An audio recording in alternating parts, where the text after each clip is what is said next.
ನಮಸ್ಕಾರ. ವಿ4 with you ಎಂದೆಂದಿಗೂ ನಿಮ್ಮೊಂದಿಗೆ. ಈ ಕಾರ್ಯಕ್ರಮದಲ್ಲಿ ಕಳೆದ ಕೆಲವು ದಿನಗಳಿಂದ ಜನಪ್ರತಿನಿಧಿಗಳು, ರಾಜಕೀಯ ಪಕ್ಷದ ವಿವಿಧ ಮುಖಂಡರು, ಗಣ್ಯರುಗಳ ಜೊತೆ ನಾವು ನೇರ ಪ್ರಸಾರದಲ್ಲಿ ಸಂವಾದವನ್ನು ನಡೆಸಿದೆವು. ಈ ಸಂದರ್ಭದಲ್ಲಿ ವೀಕ್ಷಕರೇ, ತಾವು ಕೂಡ ಕರೆ ಮಾಡಿದರೆ ತಮ್ಮ ಸಮಸ್ಯೆಗಳನ್ನು, ತಮ್ಮ ಅಳಲನ್ನು ಈ ಸಂದರ್ಭದಲ್ಲಿ ತೋಡಿಕೊಂಡಿದ್ರಿ. ಲಾಕ್ಡೌನ್ ಬಗೆಗಿನ ತಮ್ಮ ಅಭಿಪ್ರಾಯಗಳನ್ನು ಹೇಳಿದ್ರಿ. ಕೋವಿಡ್ ಬಗೆಗೆ ತಮ್ಮ ಅಭಿಪ್ರಾಯಗಳನ್ನು ಕೇಳಿದ್ರಿ. ಜೊತೆಗೆ ತಮ್ಮ ಸಮಸ್ಯೆಗಳನ್ನು ಕೂಡ ತೋಡಿಕೊಂಡಿದ್ರಿ. ಎಲ್ಲದರ ಹಿನ್ನೆಲೆಯಲ್ಲಿ ಈ ಒಂದು ಕೋವಿಡ್ ಅನ್ನುವಂಥ ಒಂದು ವೈರಸ್ ಮತ್ತು ಅದು ತಂದಿರುವಂಥ ಕಾಯಿಲೆಗಳು, ಅದು ಮತ್ತು ಸೃಷ್ಟಿ ಮಾಡಿರುವಂಥ ಒಂದು ರಾದ್ದಾಂತಗಳೇನಿದೆ, ಇವೆಲ್ಲವೂ ನಮಗೆ ಈ ವರ್ಷ ಹೊಸದೇನು ಅಲ್ಲ. ಕಳೆದ ವರ್ಷವೂ ಕೂಡ ನಾವು ಅನುಭವಿಸಿದ್ದೇವೆ.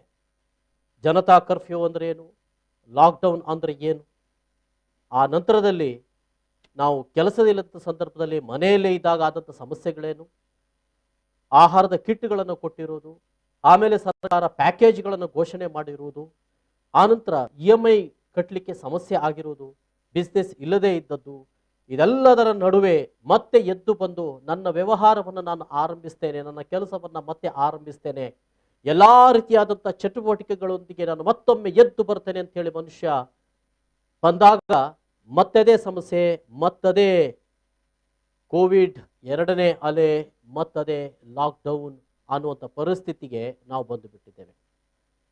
ಈ ಸಂದರ್ಭದಲ್ಲಿ ಈ ಒಂದು ಕಾಯಿಲೆ ಬರ್ತದೆ ಅಂತ ಅನ್ನುವಂಥದ್ದು ಬಹಳಷ್ಟು ಚರ್ಚೆಗಳು ಇದೆಲ್ಲವೂ ಕೂಡ ನಡೀತಾ ಇತ್ತು.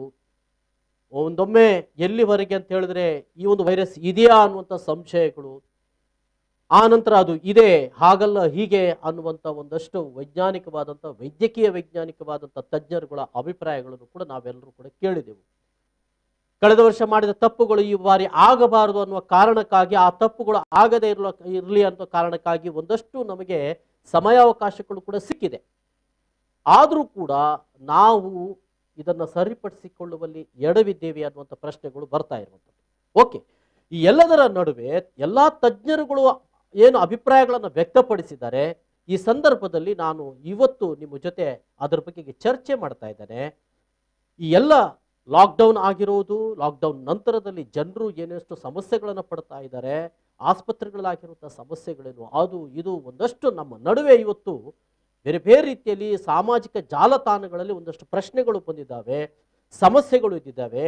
ಇದು ಯಾಕೆ, ಏನು, ಇದಕ್ಕೋಸ್ಕರ ನಾವು ಮತ್ತು ನಮ್ಮ ಸರ್ಕಾರಗಳು ನಾವೆಲ್ಲರೂ ಸೇರಿ ಏನು ಮಾಡಬೇಕಾಗಿದೆ ಅನ್ನುವಂಥ ರೀತಿಯಲ್ಲಿ ನಾವೊಂದು ದಾರಿಯನ್ನು ಕಂಡುಕೊಳ್ಬೇಕಾಗಿದೆ. ಅದಕ್ಕೋಸ್ಕರ ತಜ್ಞರುಗಳ ಅಭಿಪ್ರಾಯಗಳು ಬೇರೆ ಬೇರೆ ರೀತಿಯಲ್ಲಿ ಇತ್ತೀಚೆಗೆ ಬಂದಿರುವಂಥದ್ದು, ಜೊತೆಗೆ ಜನಸಾಮಾನ್ಯರ ಅವರ ಅಳಲುಗಳು, ಅವರ ಅಭಿಪ್ರಾಯಗಳು, ಇವೆಲ್ಲವನ್ನು ಒಟ್ಟಾಗಿ ಈಗ ನಿಮ್ಮ ಮುಂದೆ ನಾನು ಇಡ್ತಾ ಇದ್ದೇನೆ. ಏನು ತಜ್ಞರುಗಳ ಅಭಿಪ್ರಾಯ ಪಡ್ತಾ ಇರುವಂಥದ್ದು ಅಂತ ಅನ್ನೋದು ನಾವು ಮೊದಲಿಗೆ ನೋಡಿದಾಗ ಬಹಳ ಮುಖ್ಯವಾಗಿ ಈ ಕಾರ್ಯಕ್ರಮವನ್ನು ನಾನು ಮಾಡ್ತಾ ಇರುವಂಥದ್ದು, ಈ ಲಾಕ್ಡೌನ್ ಅನ್ನೋದು ಏನಿದೆ ಅಲ್ಲ, ನಾವು ಬಹಳ ತಡ ಮಾಡಿದ್ದೇವೆಯೋ ಅಥವಾ ಲಾಕ್ಡೌನ್ ಒಂದೇ ಮದ್ದೆ ಅನ್ನುವ ಮಾತುಗಳು ಕೇಳಿ ಬರ್ತಾ ಇದ್ದವು.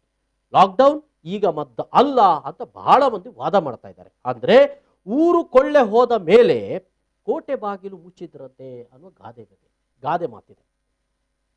ಇದನ್ನು ಬೇರೆ ಬೇರೆ ರೀತಿಯಲ್ಲಿ ಹೇಳ್ಬೋದಾಗಿದೆ. ಗಡ್ಡಕ್ಕೆ ಬೆಂಕಿ ಬಿದ್ದ ನಂತರ ಬಾವಿ ತೋಡಿದರಂತೆ ಅನ್ನೋ ಮತ್ತೊಂದು ಗಾದೆ.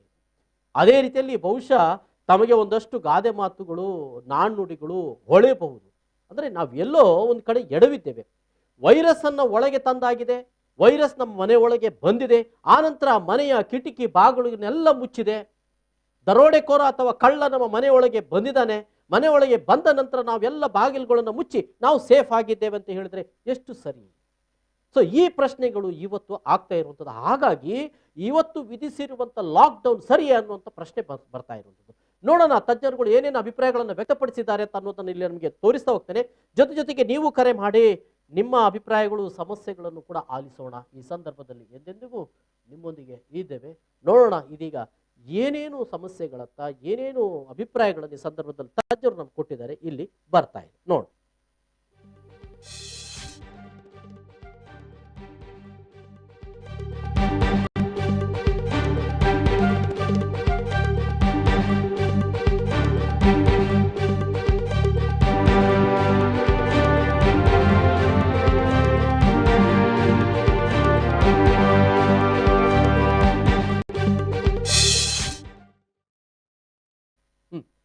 ಲಾಕ್ಡೌನ್ ಒಂದೇ ಮದ್ದೆ, ಲಾಕ್ಡೌನ್ ಮಾಡುವುದರಿಂದ ಕೋವಿಡ್-19 ಅನ್ನ ನಾವು ಹೊಡೆದೋಡಿಸಬಹುದೇ ಅನ್ನೋದು ಪ್ರಶ್ನೆ.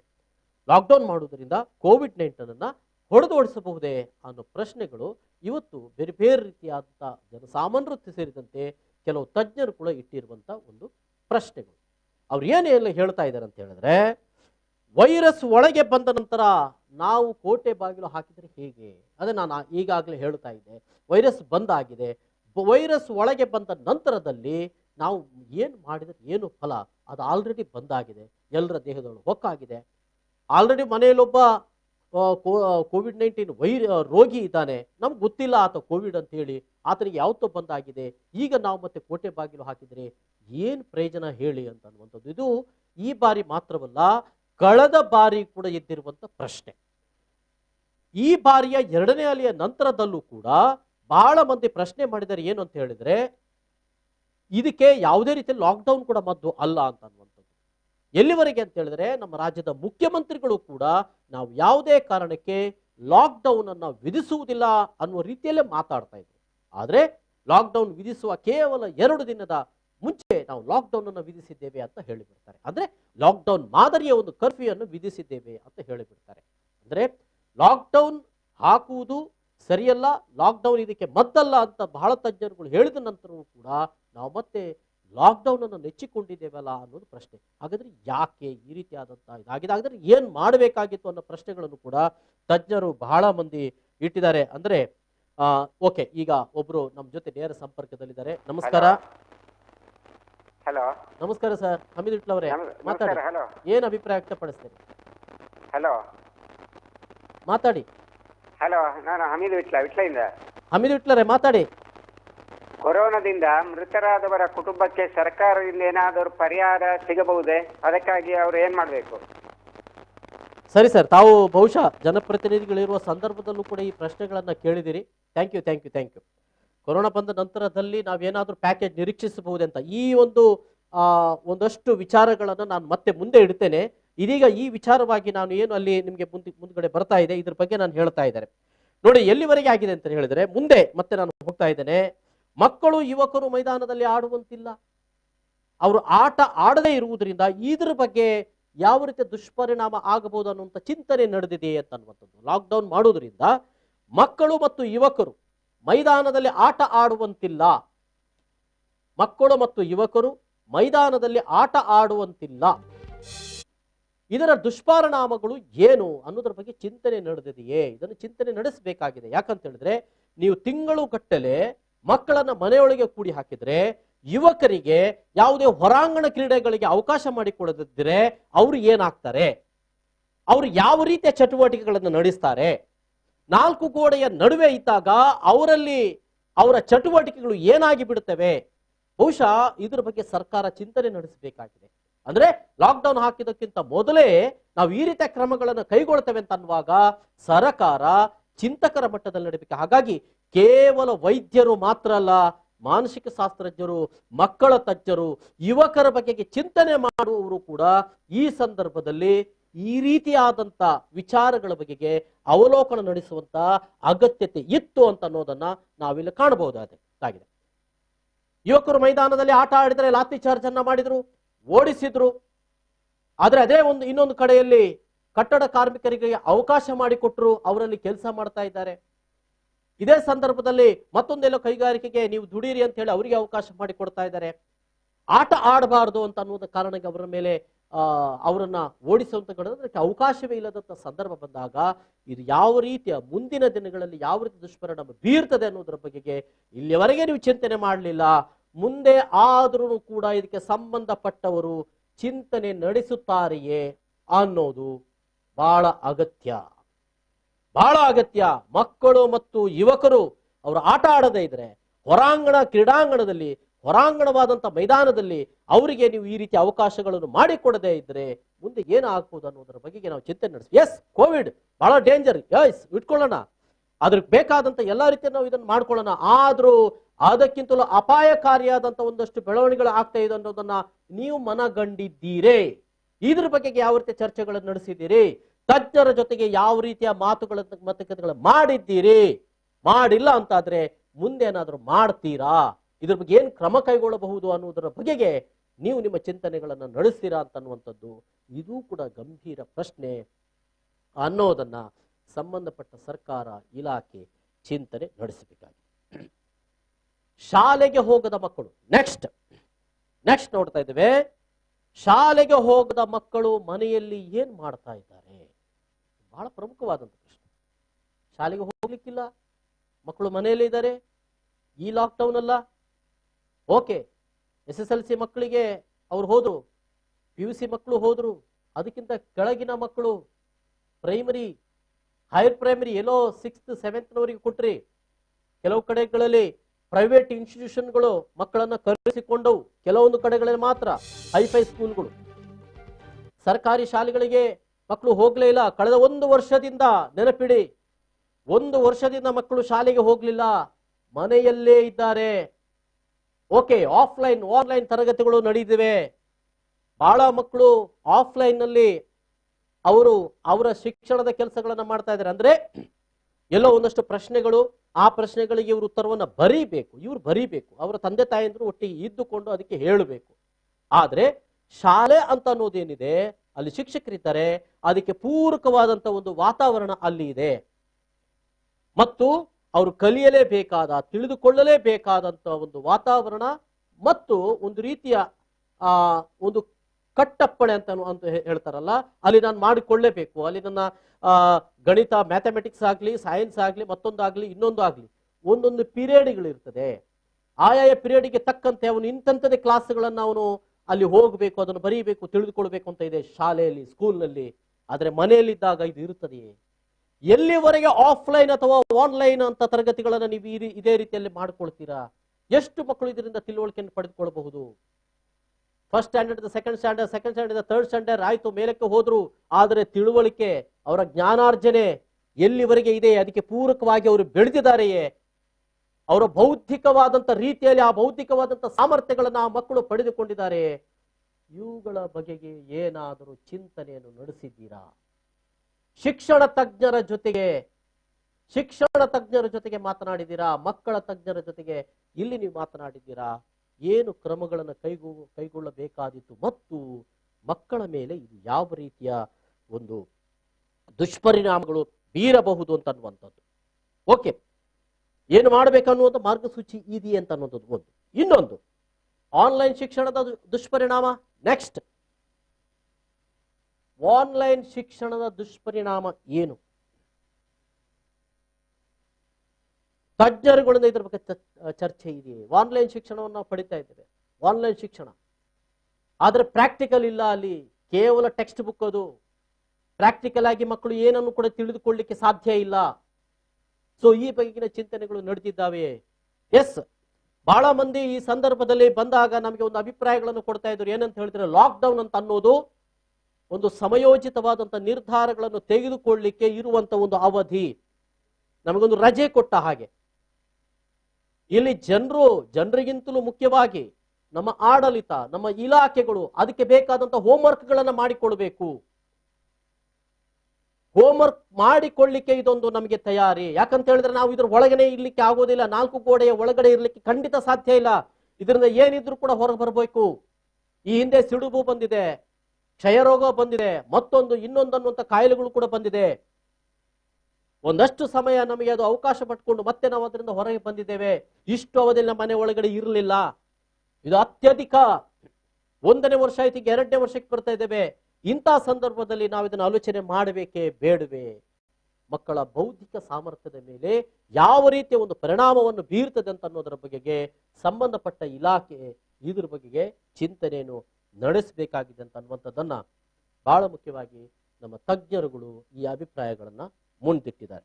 ಅದನ್ನು ನಾನು ನಿಮ್ಮ ಮುಂದೆ ಇಟ್ಟಿದ್ದೇನೆ. ನಿಮ್ಮ ಅಭಿಪ್ರಾಯಗಳು ಏನು ಅಂತ ಅನ್ನೋದನ್ನ ತಿಳಿಸಬಹುದಾಗಿದೆ. ಯಾಕಂದ್ರೆ ಆನ್ಲೈನ್ ಶಿಕ್ಷಣ ಅಂತ ಅನ್ನುವಂಥದ್ದು ಅದು ಬೀರೋ ದುಷ್ಪರಿಣಾಮ ಏನು ಅಂತ ಹೇಳಿದ್ರೆ, ಮೊಬೈಲ್ ನೋಡಬೇಡಿ ಅಂತ ಹೇಳ್ತೇವೆ, ಟಿವಿ ನೋಡಬೇಡಿ ಅಂತ ಹೇಳ್ತೇವೆ. ನಾವು ಈ ಹಿಂದೆ ಈ ಒಂದು ಪರಿಸ್ಥಿತಿ ಬರುವುದಕ್ಕಿಂತ ಮೊದಲು ಏನ್ ಮಾಡ್ತಿದ್ದೆವು, ಏನು ಮಕ್ಕಳ ಮೇಲೆ ಹೇರ್ತಾ ಇದ್ವು, ಪ್ರಾಕ್ಟಿಕಲ್ ಆಗಿ ಇರಬೇಕು ಅಂತ ಅನ್ನೋದನ್ನ ಹೇಳ್ತಾ ಇದ್ವಿ, ಹೌದಾ ಅಲ್ವಾ? ಮೊಬೈಲ್ ನೋಡಬೇಡಿ ಅಂತ ಹೇಳ್ತಾ ಇದ್ವಿ, ಹೌದಾ ಅಲ್ವಾ? ಇಂಥ ಸಂದರ್ಭದಲ್ಲಿ ನಾವು ಅವರ ಕೈಗೆ ಅದನ್ನು ಕೊಡ್ತಾ ಇದ್ದೇವೆ. ಈಗ ಎಲ್ಲಾ ರೀತಿಯಾದಂತ ಅದ್ರ ಒಳಗೆ ಏನೇನಿದೆ ಎಲ್ಲವನ್ನು ತಿಳಿದುಕೊಳ್ತಾರೆ. ಇರ್ಲಿ, ಟೆಕ್ನಾಲಜಿಯನ್ನ ತಿಳಿದುಕೊಳ್ಳಿ, ಆದ್ರೆ ಆದ್ರೆ ಅದಷ್ಟೇ ಒಂದು ಪ್ರಪಂಚ ಅನ್ನುವಂಥ ಒಂದು ಮನೋಭೂಮಿಕೆ ಬರ್ತಾರಲ್ಲ ಮಕ್ಕಳು. ಸೊ ಇಂತಹ ಸಂದರ್ಭದಲ್ಲಿ ನಮ್ಮ ಸರ್ಕಾರ ಈ ಬಗೆಗೆ ಆಲೋಚನೆ ಮಾಡಬೇಕಾಗಿದೆ ಅನ್ನೋದು ಬಹಳ ಮುಖ್ಯವಾದಂಥ ಪ್ರಶ್ನೆ. ಬಹುಶಃ ಶಿಕ್ಷಣ, ಮಕ್ಕಳು ಮತ್ತು ಯುವಕರ ಮೇಲೆ ಇದು ಬೀರುತ್ತಾ ಇರುವಂತಹ ದುಷ್ಪರಿಣಾಮ ಏನಿದೆ, ಇದರ ಬಗೆಗೆ ಯಾವುದೇ ರೀತಿಯ ಚಿಂತನೆಗಳು, ಚರ್ಚೆಗಳು ಯಾವುದನ್ನು ಕೂಡ ನಮ್ಮ ಸಂಬಂಧಪಟ್ಟಂತ ಇಲಾಖೆ ಸರ್ಕಾರ ಮಾಡಿಕೊಂಡಿಲ್ಲ ಅನ್ನುವಂಥದ್ದು ನಮಗೆ ಗೊತ್ತಾಗ್ತಿದೆ. ಕಳೆದ ವರ್ಷವೇ ಮಾಡಿಕೊಳ್ಬೇಕಿತ್ತು. ಆ ನಂತರದಲ್ಲಿ ಎರಡನೇ ಅಲೆ ಬರ್ತದಂತೆ ಅಂತ ಹೇಳುವಾಗಲೂ ಕೂಡ ಅಲ್ಲಿ ಬೇಕಾದ್ರೂ ಮಾಡ್ಕೊಳ್ಬಹುದಾಗಿತ್ತು, ಅಲ್ಲೂ ಕೂಡ ಮಾಡಿಕೊಳ್ಳಿಲ್ಲ. ಈಗಲೂ ಕೂಡ ಆಗ್ತಾ ಇಲ್ಲ. ನಾನು ಹೇಳ್ತಾ ಇದ್ದೇನೆ, ಲಾಕ್ಡೌನ್ ಒಂದಷ್ಟು ಸಮಯಾವಕಾಶವನ್ನು ಕೊಟ್ಟಿದೆ, ಇಲ್ಲೂ ಕೂಡ ಮಾಡ್ತಾ ಇಲ್ಲ ಅಂತ ಅನ್ನುವಂಥದ್ದು ಒಂದು. ಇನ್ನು ಲಾಕ್ಡೌನ್ ಸಂದರ್ಭದಲ್ಲಿ ಬೇಕಾದಂತ ಮೂಲಭೂತ ಸೌಕರ್ಯಗಳನ್ನು ಜಿಲ್ಲಾಡಳಿತ ವ್ಯವಸ್ಥೆಗೊಳಿಸಿದೆಯೇ? ನಾನು ಆಗ್ಲೇ ಹೇಳಿದ್ದು ಇದನ್ನು. ಮೂಲಭೂತ ಅವಶ್ಯಕತೆಗಳು ಏನಿದ್ದಾವೆ ಇದು ಯಾವುದನ್ನು ಕೂಡ ಜಿಲ್ಲಾಡಳಿತ ಮಾಡಿಲ್ಲ ಅಂತ ಅನ್ನುವಂಥದ್ದನ್ನ ಇಲ್ಲಿ ನಮ್ಗೆ ಗೊತ್ತಾಗ್ತಾ ಇದೆ. ಯಾವುದೇ ಮೂಲಭೂತ ಅವಶ್ಯಕತೆಗಳು ಮಾಡಿಕೊಂಡಿದ್ರೆ ಈ ರೀತಿಯ ಪರಿಸ್ಥಿತಿಗೆ ನಾವು ಮತ್ತೊಮ್ಮೆ ಬರಲಿಕ್ಕೆ ಸಾಧ್ಯ ಆಗ್ತಿರ್ಲಿಲ್ಲ. ಈ ಪರಿಸ್ಥಿತಿಗೆ ಮತ್ತೆ ಬಂದಿರುವುದೇ ಯಾಕೆ ಅಂತ ಹೇಳಿದ್ರೆ, ಯಾವುದೇ ಕಾರಣದಿಂದಲೂ ಕೂಡ ಲಾಕ್ಡೌನ್ ಸಂದರ್ಭದಲ್ಲಿ ಬೇಕಾದಂತ ಮೂಲಭೂತ ಸೌಕರ್ಯಗಳನ್ನ ಜಿಲ್ಲಾಡಳಿತ ವ್ಯವಸ್ಥೆಗೊಳಿಸಿಲ್ಲ ಅಂತ ಅನ್ನುವಂಥದ್ದು ಗೊತ್ತಾಗಿದೆ. ಯಾಕೆ ಗೊತ್ತಾಗಿದೆ? ಎಸ್, ಇಲ್ಲಿದೆ ನೋಡಿ. ಎಲ್ಲವೂ ಇದೆ ಆದರೆ ಯಾವುದು ಇಲ್ಲ. ಎಲ್ಲವೂ ಇದೆ ಆದರೆ ಯಾವುದು ಇಲ್ಲ. ಮುಂದೆ ಅದು ಬರ್ತಾ ಇದೆ ನೋಡಿ. ಎಲ್ಲವೂ ಇದೆ ಆದರೆ ಯಾವುದು ಇಲ್ಲ. ಎಲ್ಲವೂ ಸಿದ್ಧತೆಯನ್ನು ಮಾಡಿಕೊಂಡಿದ್ದೀವಿ ನಾವು, ಗಾಬರಿಗೊಳ್ಬೇಡಿ. 2 ತಿಂಗಳ ಹಿಂದೆ ಹೇಳಿದ್ರು ಏನು ಗಾಬರಿಗೊಳ್ಬೇಡಿ, ಇದಕ್ಕೆ ಬೇಕಾದಂತ ಅಂದ್ರೆ ಕೋವಿಡ್-19 ಅಂದ್ರೆ ಎರಡನೇ ಅಲೆ ಅಂತ ಬರ್ತದೆ, ಅದಕ್ಕೆ ಬೇಕಾದಂತ ಎಲ್ಲಾ ಒಂದು ಸಿದ್ಧತೆಗಳನ್ನು ನಾವು ಮಾಡಿಕೊಂಡಿದ್ದೀವಿ. ಹಾಗಾಗಿ ಯಾರೂ ಕೂಡ ಭಯಭೀತರಾಗಬೇಕಾದಂತ ಅವಶ್ಯಕತೆ ಇಲ್ಲ. ಇದಕ್ಕೆ ಬೇಕಾದಂತ ಮದ್ದನ್ನ ನಾವು ಕಂಡು ಹಿಡಿದಿದ್ದೇವೆ. ಯಾವುದೇ ಕಾರಣಕ್ಕೂ ಅದು ದುಷ್ಪರಿಣಾಮ ಬೀರುವುದಿಲ್ಲ. ತಡೆಗಟ್ಟುವಂತ ಶಕ್ತಿ ನಮ್ಮಲ್ಲಿ ಇದೆ. ಹಾಗಾಗಿ ಹೆದರಿಕೊಳ್ಳದಿರಿ, ಆತಂಕ ಮಾಡಬೇಡಿ, ಗಾಬರಿಗೆ ಒಳಗಾಗಬೇಡಿ ಅಂತ ಅನ್ನುವಂಥ ಮಾತುಗಳನ್ನ ಈ ಹಿಂದೆಯೇ ಹೇಳಿದ್ರಿ. ಸೊ ಹಾಗಿದ್ರೂ ಕೂಡ ಇದು ಯಾಕೆ ಮತ್ತೆ ಈ ರೀತಿಯ ಒಂದು ದೊಡ್ಡ, ಕಳೆದ ವರ್ಷಕ್ಕಿಂತಲೂ ದೊಡ್ಡ ಪ್ರಪಾತಕ್ಕೆ ಬಿದ್ದ ಹಾಗೆ ನಾವು ಮಾಡ್ತಾ ಇದ್ದೇವೆ? ಯಾವುದು ಇದೆ ಅಂತ ಹೇಳ್ತೀರಿ, ಅದು ಯಾವುದು ಇಲ್ಲ ಅನ್ನುವಂಥ ಪರಿಸ್ಥಿತಿಗೆ ನಾವು ಯಾಕೆ ಬಂದು ಬಿಟ್ಟಿದ್ದೇವೆ? ಮಾತನಾಡೋಣ ಒಂದು ಸಣ್ಣ ಬ್ರೇಕ್ನ ಬಳಿಕ. ಮತ್ತೆ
ಮತ್ತೊಮ್ಮೆ ಸ್ವಾಗತ. ಈಗಾಗಲೇ ಒಂದಷ್ಟು ಪ್ರಶ್ನೆಯನ್ನು ಮಾಡಿದೆ. ಅಂದ್ರೆ ಕೋವಿಡ್-19ಗೆ ಈ ಸಂದರ್ಭದ ಲಾಕ್ಡೌನ್ ಅಂತ ಅನ್ನೋದಿದೆ ಏನಿದೆ ಅದು ಅದು ಅನಿವಾರ್ಯವಾಗಿತ್ತೆ.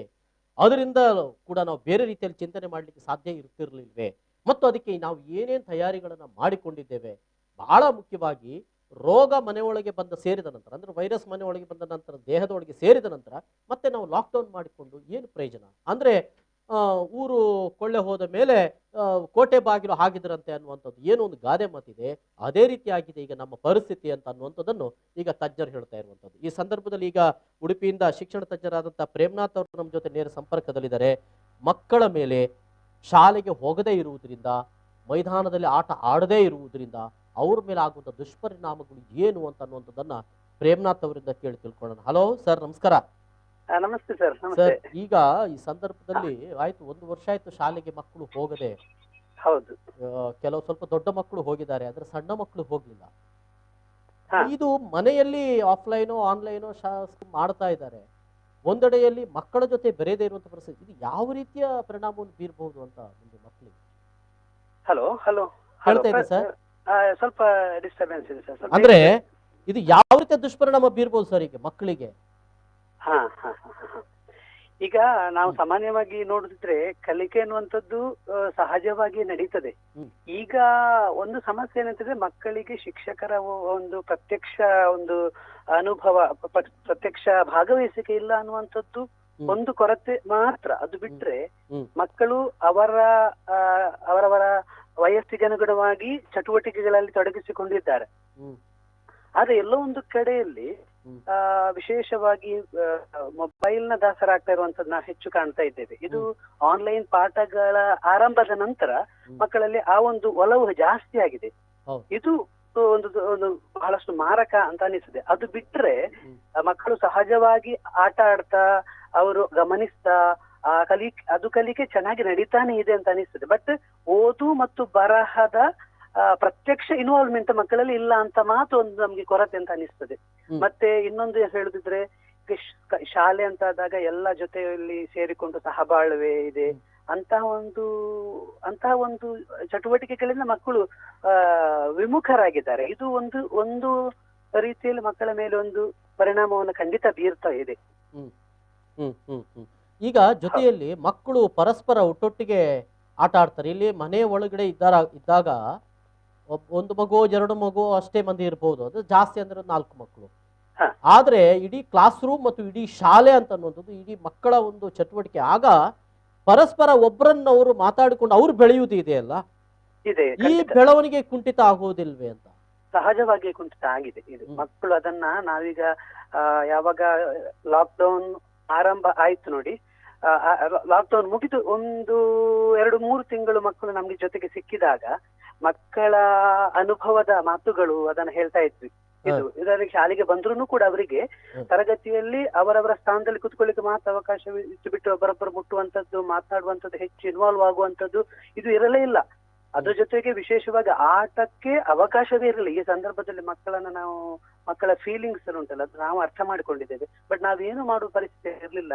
ಕೇವಲ ಅವರು ನಾವು ಹೇಳಿದ್ದನ್ನ ಕೇಳುವಂತದ್ದು, ಬರೆಯುವಂತದ್ದು, ನಮ್ಗೆ ರಿಯಾಕ್ಷನ್ ಮಾಡೋದು ಬಿಟ್ರೆ ಇತರ ಅವರ ಡೆವಲಪ್ಮೆಂಟ್ಗಳಲ್ಲಿ ಸಾಧ್ಯವೇ ಆಗಿರ್ಲಿಲ್ಲ. ಇದು ಬಹಳ ದೊಡ್ಡ ಒಂದು ಹೊಡೆತ ಅಂತ ಅನಿಸ್ತದೆ ನನಗೆ.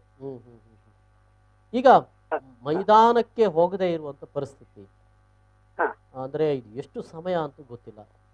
ಮೈದಾನದಲ್ಲಿ ಅವರು ಆಟ ಆಡ್ಬೇಕು, ವಿಶಾಲವಾದಂತ ಮೈದಾನದಲ್ಲಿ. ನಾವು ಹೇಳ್ತೀವಲ್ಲ, ಬೆಟ್ಟ ಗುಡ್ಡಗಳನ್ನು ಹತ್ತಬೇಕು, ಮರಗಳನ್ನು ಹತ್ತಬೇಕು, ಇನ್ನು ಅದೆಲ್ಲ ಬಹಳ ಕಷ್ಟ ಅಂತ ಅನ್ನುವಂಥದ್ದು. ಹೀಗಾದಾಗ ಏನು ಕಲಿತರೇನು, ಏನು ಓದಿದರೇನು, ಪ್ರಾಯೋಗಿಕವಾದಂತ ಅನುಭವಗಳಿಲ್ಲದೆ ಹೋದರೆ ಅಂತ ಆಗುದಿಲ್ವೇ? ಸರಿಯಾಗಿ ಹೇಳಿದ್ರಿ ನೀವು. ಮಕ್ಕಳಿಗೆ ಪ್ರಾಯೋಗಿಕವಾದಂತ ಅನುಭವಗಳು ಸಿಗದೇ ಇದ್ದಾಗ ಕಲಿಕೆ ಬರಹ ಕೇವಲ ಒಂದು ತೋರಿಕೆಯ ಮಾತ್ರಕ್ಕೆ ಮಾತ್ರ ಅಂತ ಅನಿಸ್ತದೆ. ಅವರು ಕೇವಲ ನಾವೇನು ಹೇಳ್ತೇವೆ ಅದನ್ನ ಆಲಿಸ್ತಾರೆ.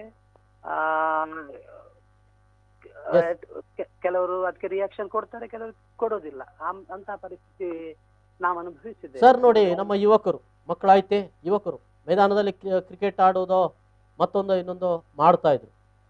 ಒಂದೊಮ್ಮೆ ನಾವುಗಳೆಲ್ಲ ದಿನಗಟ್ಟಲೆ ಹಾಗೆ ಮೈದಾನದಲ್ಲಿ ಇರುವಾಗ ನಮ್ಮ ಮನೆಯವರೆಲ್ಲ ಬೈತಾ ಇದ್ರು, ಈಗ ಮನೆಯವರು ಹೇಳ್ತಾ ಇದ್ದಾರೆ ಯುವಕರಿಗೆ ಒಂದು ಮೈದಾನ ಸ್ವಲ್ಪ ಆಟ ಆಡಪ್ಪ ಅಂತ. ಅಂದ್ರೆ ಏನಾದ್ರೂ ಮೈ ಕೈಗೆ ಸ್ವಲ್ಪ ಎಕ್ಸಸೈಸ್ ಆಗ್ಲಿ. ಯಾಕಂದ್ರೆ ಬೈಕು, ಸ್ಕೂಟರು, ಕಾರು ಬಿಟ್ರೆ ಯುವಕರಿಗೆ ಬೇರೆ ಏನಿಲ್ಲ, ಜಿಮ್ಗೆ ಅಷ್ಟೇ ಹೋಗಬೇಕು.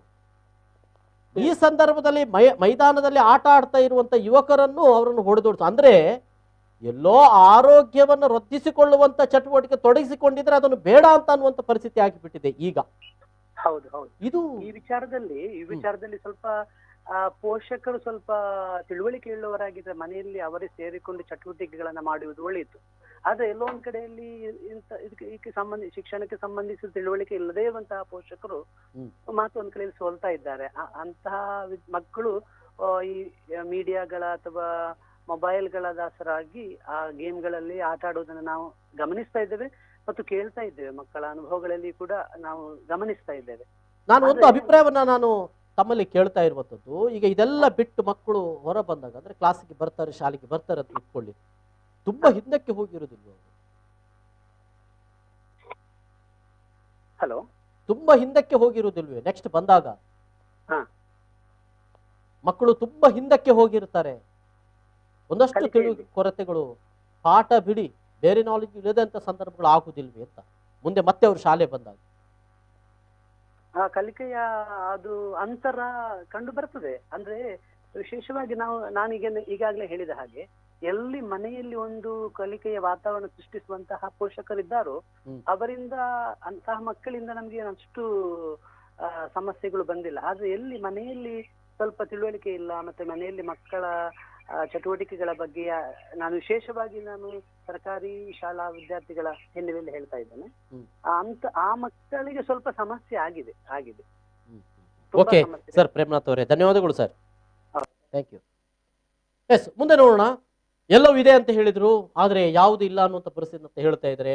ಅಂದ್ರೆ ಯಾವುದು ಇಲ್ಲ, ಬೆಡ್ ಇಲ್ಲ, ICU ಇಲ್ಲ, ಅಥವಾ ವ್ಯಾಕ್ಸಿನ್ ಇಲ್ಲ, ವೆಂಟಿಲೇಟರ್ ಇಲ್ಲ ಅನ್ನುವಂಥ ಪರಿಸ್ಥಿತಿ.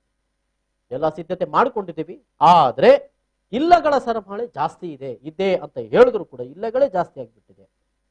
ಬೆಡ್ ಇಲ್ಲ, ವೆಂಟಿಲೇಟರ್ ಇಲ್ಲ, ICU ಇಲ್ಲ, ವ್ಯಾಕ್ಸಿನ್ ಇಲ್ಲ ಅಂತ ಪರಿಸ್ಥಿತಿ ಇವತ್ತು ಬಂದು ಬಿಟ್ಟಿರೋದನ್ನ ನಾವು ನೋಡ್ತಾ ಇದ್ದೇವೆ. ಬೆಡ್ ಇಲ್ಲ, ವ್ಯಾಕ್ಸಿನ್ ಇಲ್ಲ, ICU ಇಲ್ಲ ಅನ್ನುವಂಥ ಒಂದು ಪರಿಸ್ಥಿತಿ, ವೆಂಟಿಲೇಷನ್ ಇಲ್ಲ, ICU ಇಲ್ಲ, ವ್ಯಾಕ್ಸಿನ್ ಇಲ್ಲ ಅಂತ ಅನ್ನುವಂಥದ್ದಾಗಿ ಬಿಟ್ಟಿದೆ. ಆಸ್ಪತ್ರೆಯ ಒಳಗೆ ಸಂಶಯ ಮೂಡಿಸುವಂತ ವಾತಾವರಣ ಸೃಷ್ಟಿ ಆಗ್ತಾ ಇದೆ. ಇದು ಯಾಕೆ? ಇದು ಬಹಳ ಮುಖ್ಯ. ಆಸ್ಪತ್ರೆಯ ಒಳಗೆ ಸಂಶಯ ಮೂಡಿಸುವಂತ ವಾತಾವರಣ, ರೋಗಿಗಳ ಸಂಬಂಧಿಕರ ಆರ್ತನಾದ, ಇದು ಸುಳ್ಳೆ. ಇದು ಯಾಕೆ ಹೀಗಾಗ್ತಾ ಇದೆ? ಆಸ್ಪತ್ರೆಯ ಒಳಗೆ ಸಂಶಯ ಮೂಡಿಸುವಂತ ವಾತಾವರಣ ಬಹುಶಃ ನಾವು ಈಗಾಗಲೇ ಸಾಮಾಜಿಕ ಜಾಲತಾಣಗಳಲ್ಲಿ ಬಂದಿರುವಂತಹ ದೃಶ್ಯಗಳನ್ನು ನೋಡಿದ್ರೆ, ಕೆಲವೊಂದು ಫೋನ್ನ ಮೂಲಕ ಅವರು ಮಾತನಾಡಿರುವಂತಹ ಆಡಿಯೋಗಳನ್ನು ಕೇಳಿದ್ರೆ ಮೈ ಜುಮ್ ಅಂತ ಎನಿಸಿಬಿಡ್ತದೆ. ನಾವು ಹೋಗ್ಬೇಕೆ?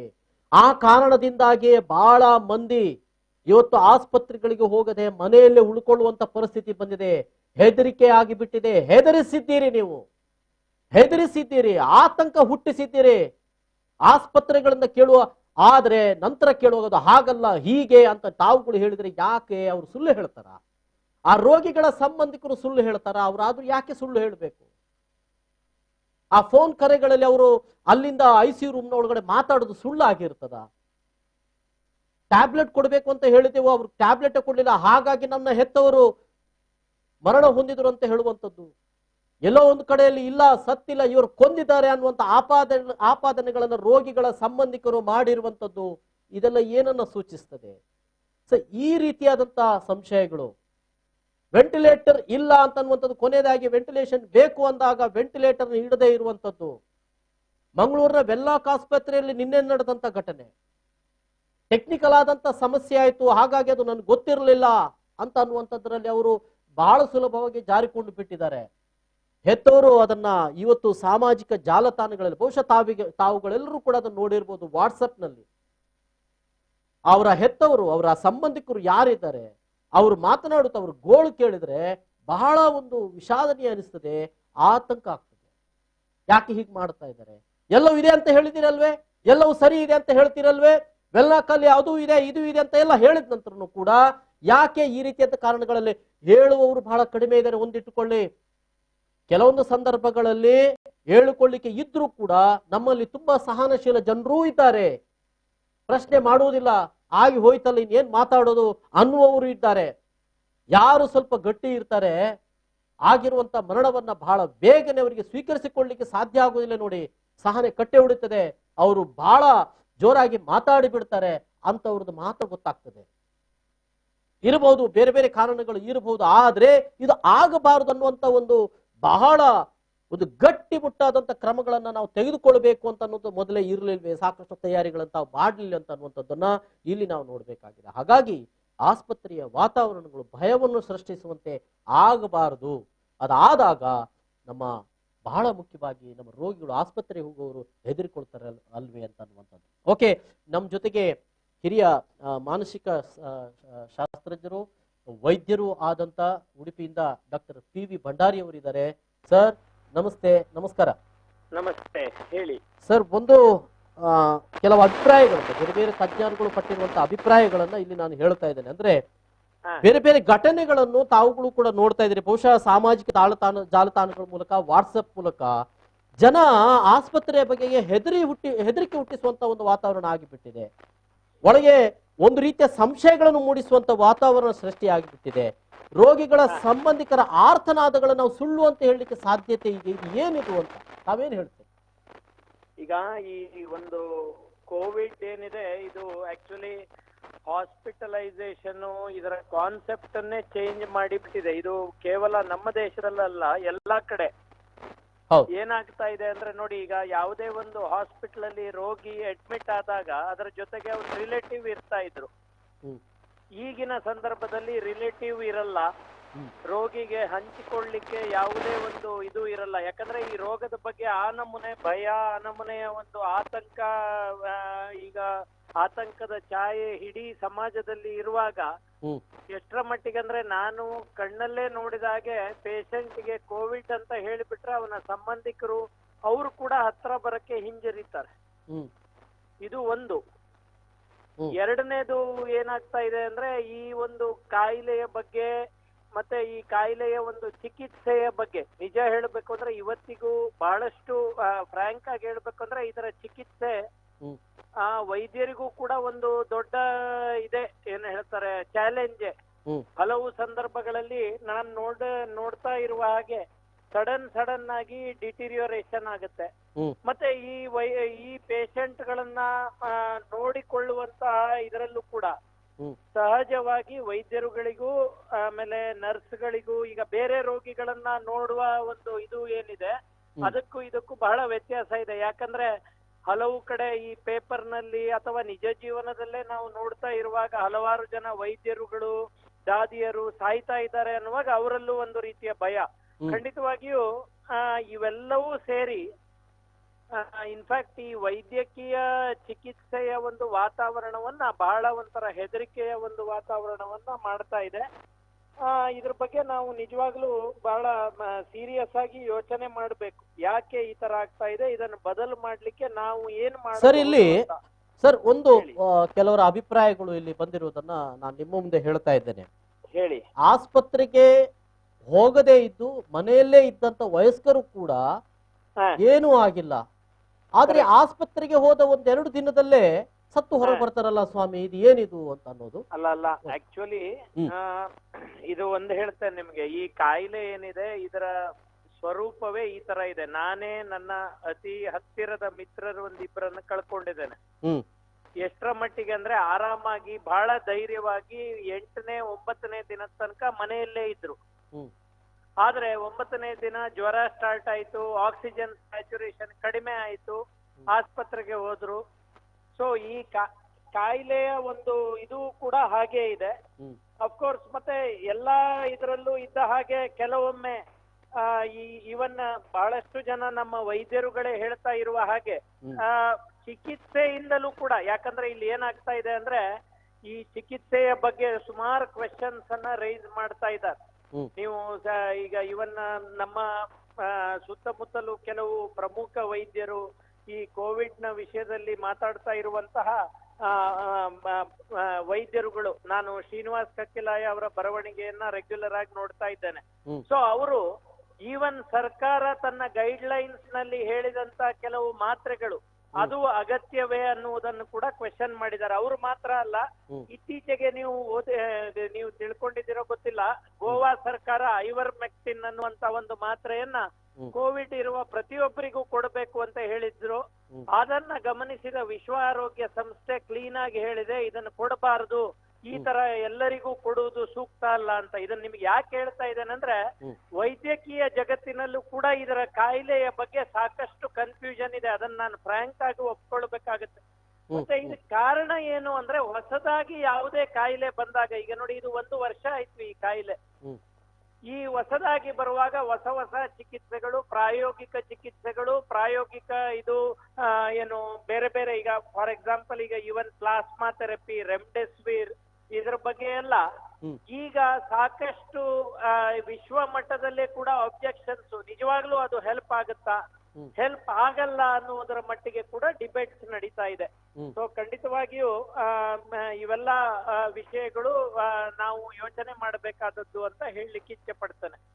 ಹಾಗಾಗಿ ನಾವು ಸಾಕಷ್ಟು ತಯಾರಿಗಳನ್ನ ಮಾಡಿಕೊಳ್ಳಬೇಕಿತ್ತು, ವೆಂಟಿಲೇಷನ್ಗೆ ಸಂಬಂಧಪಟ್ಟ ಹಾಗೆ, ವ್ಯಾಕ್ಸಿನ್ಗೂ ಸಂಬಂಧಪಟ್ಟ ಹಾಗೆ ಅಂತ ಅನ್ನೋದೇ.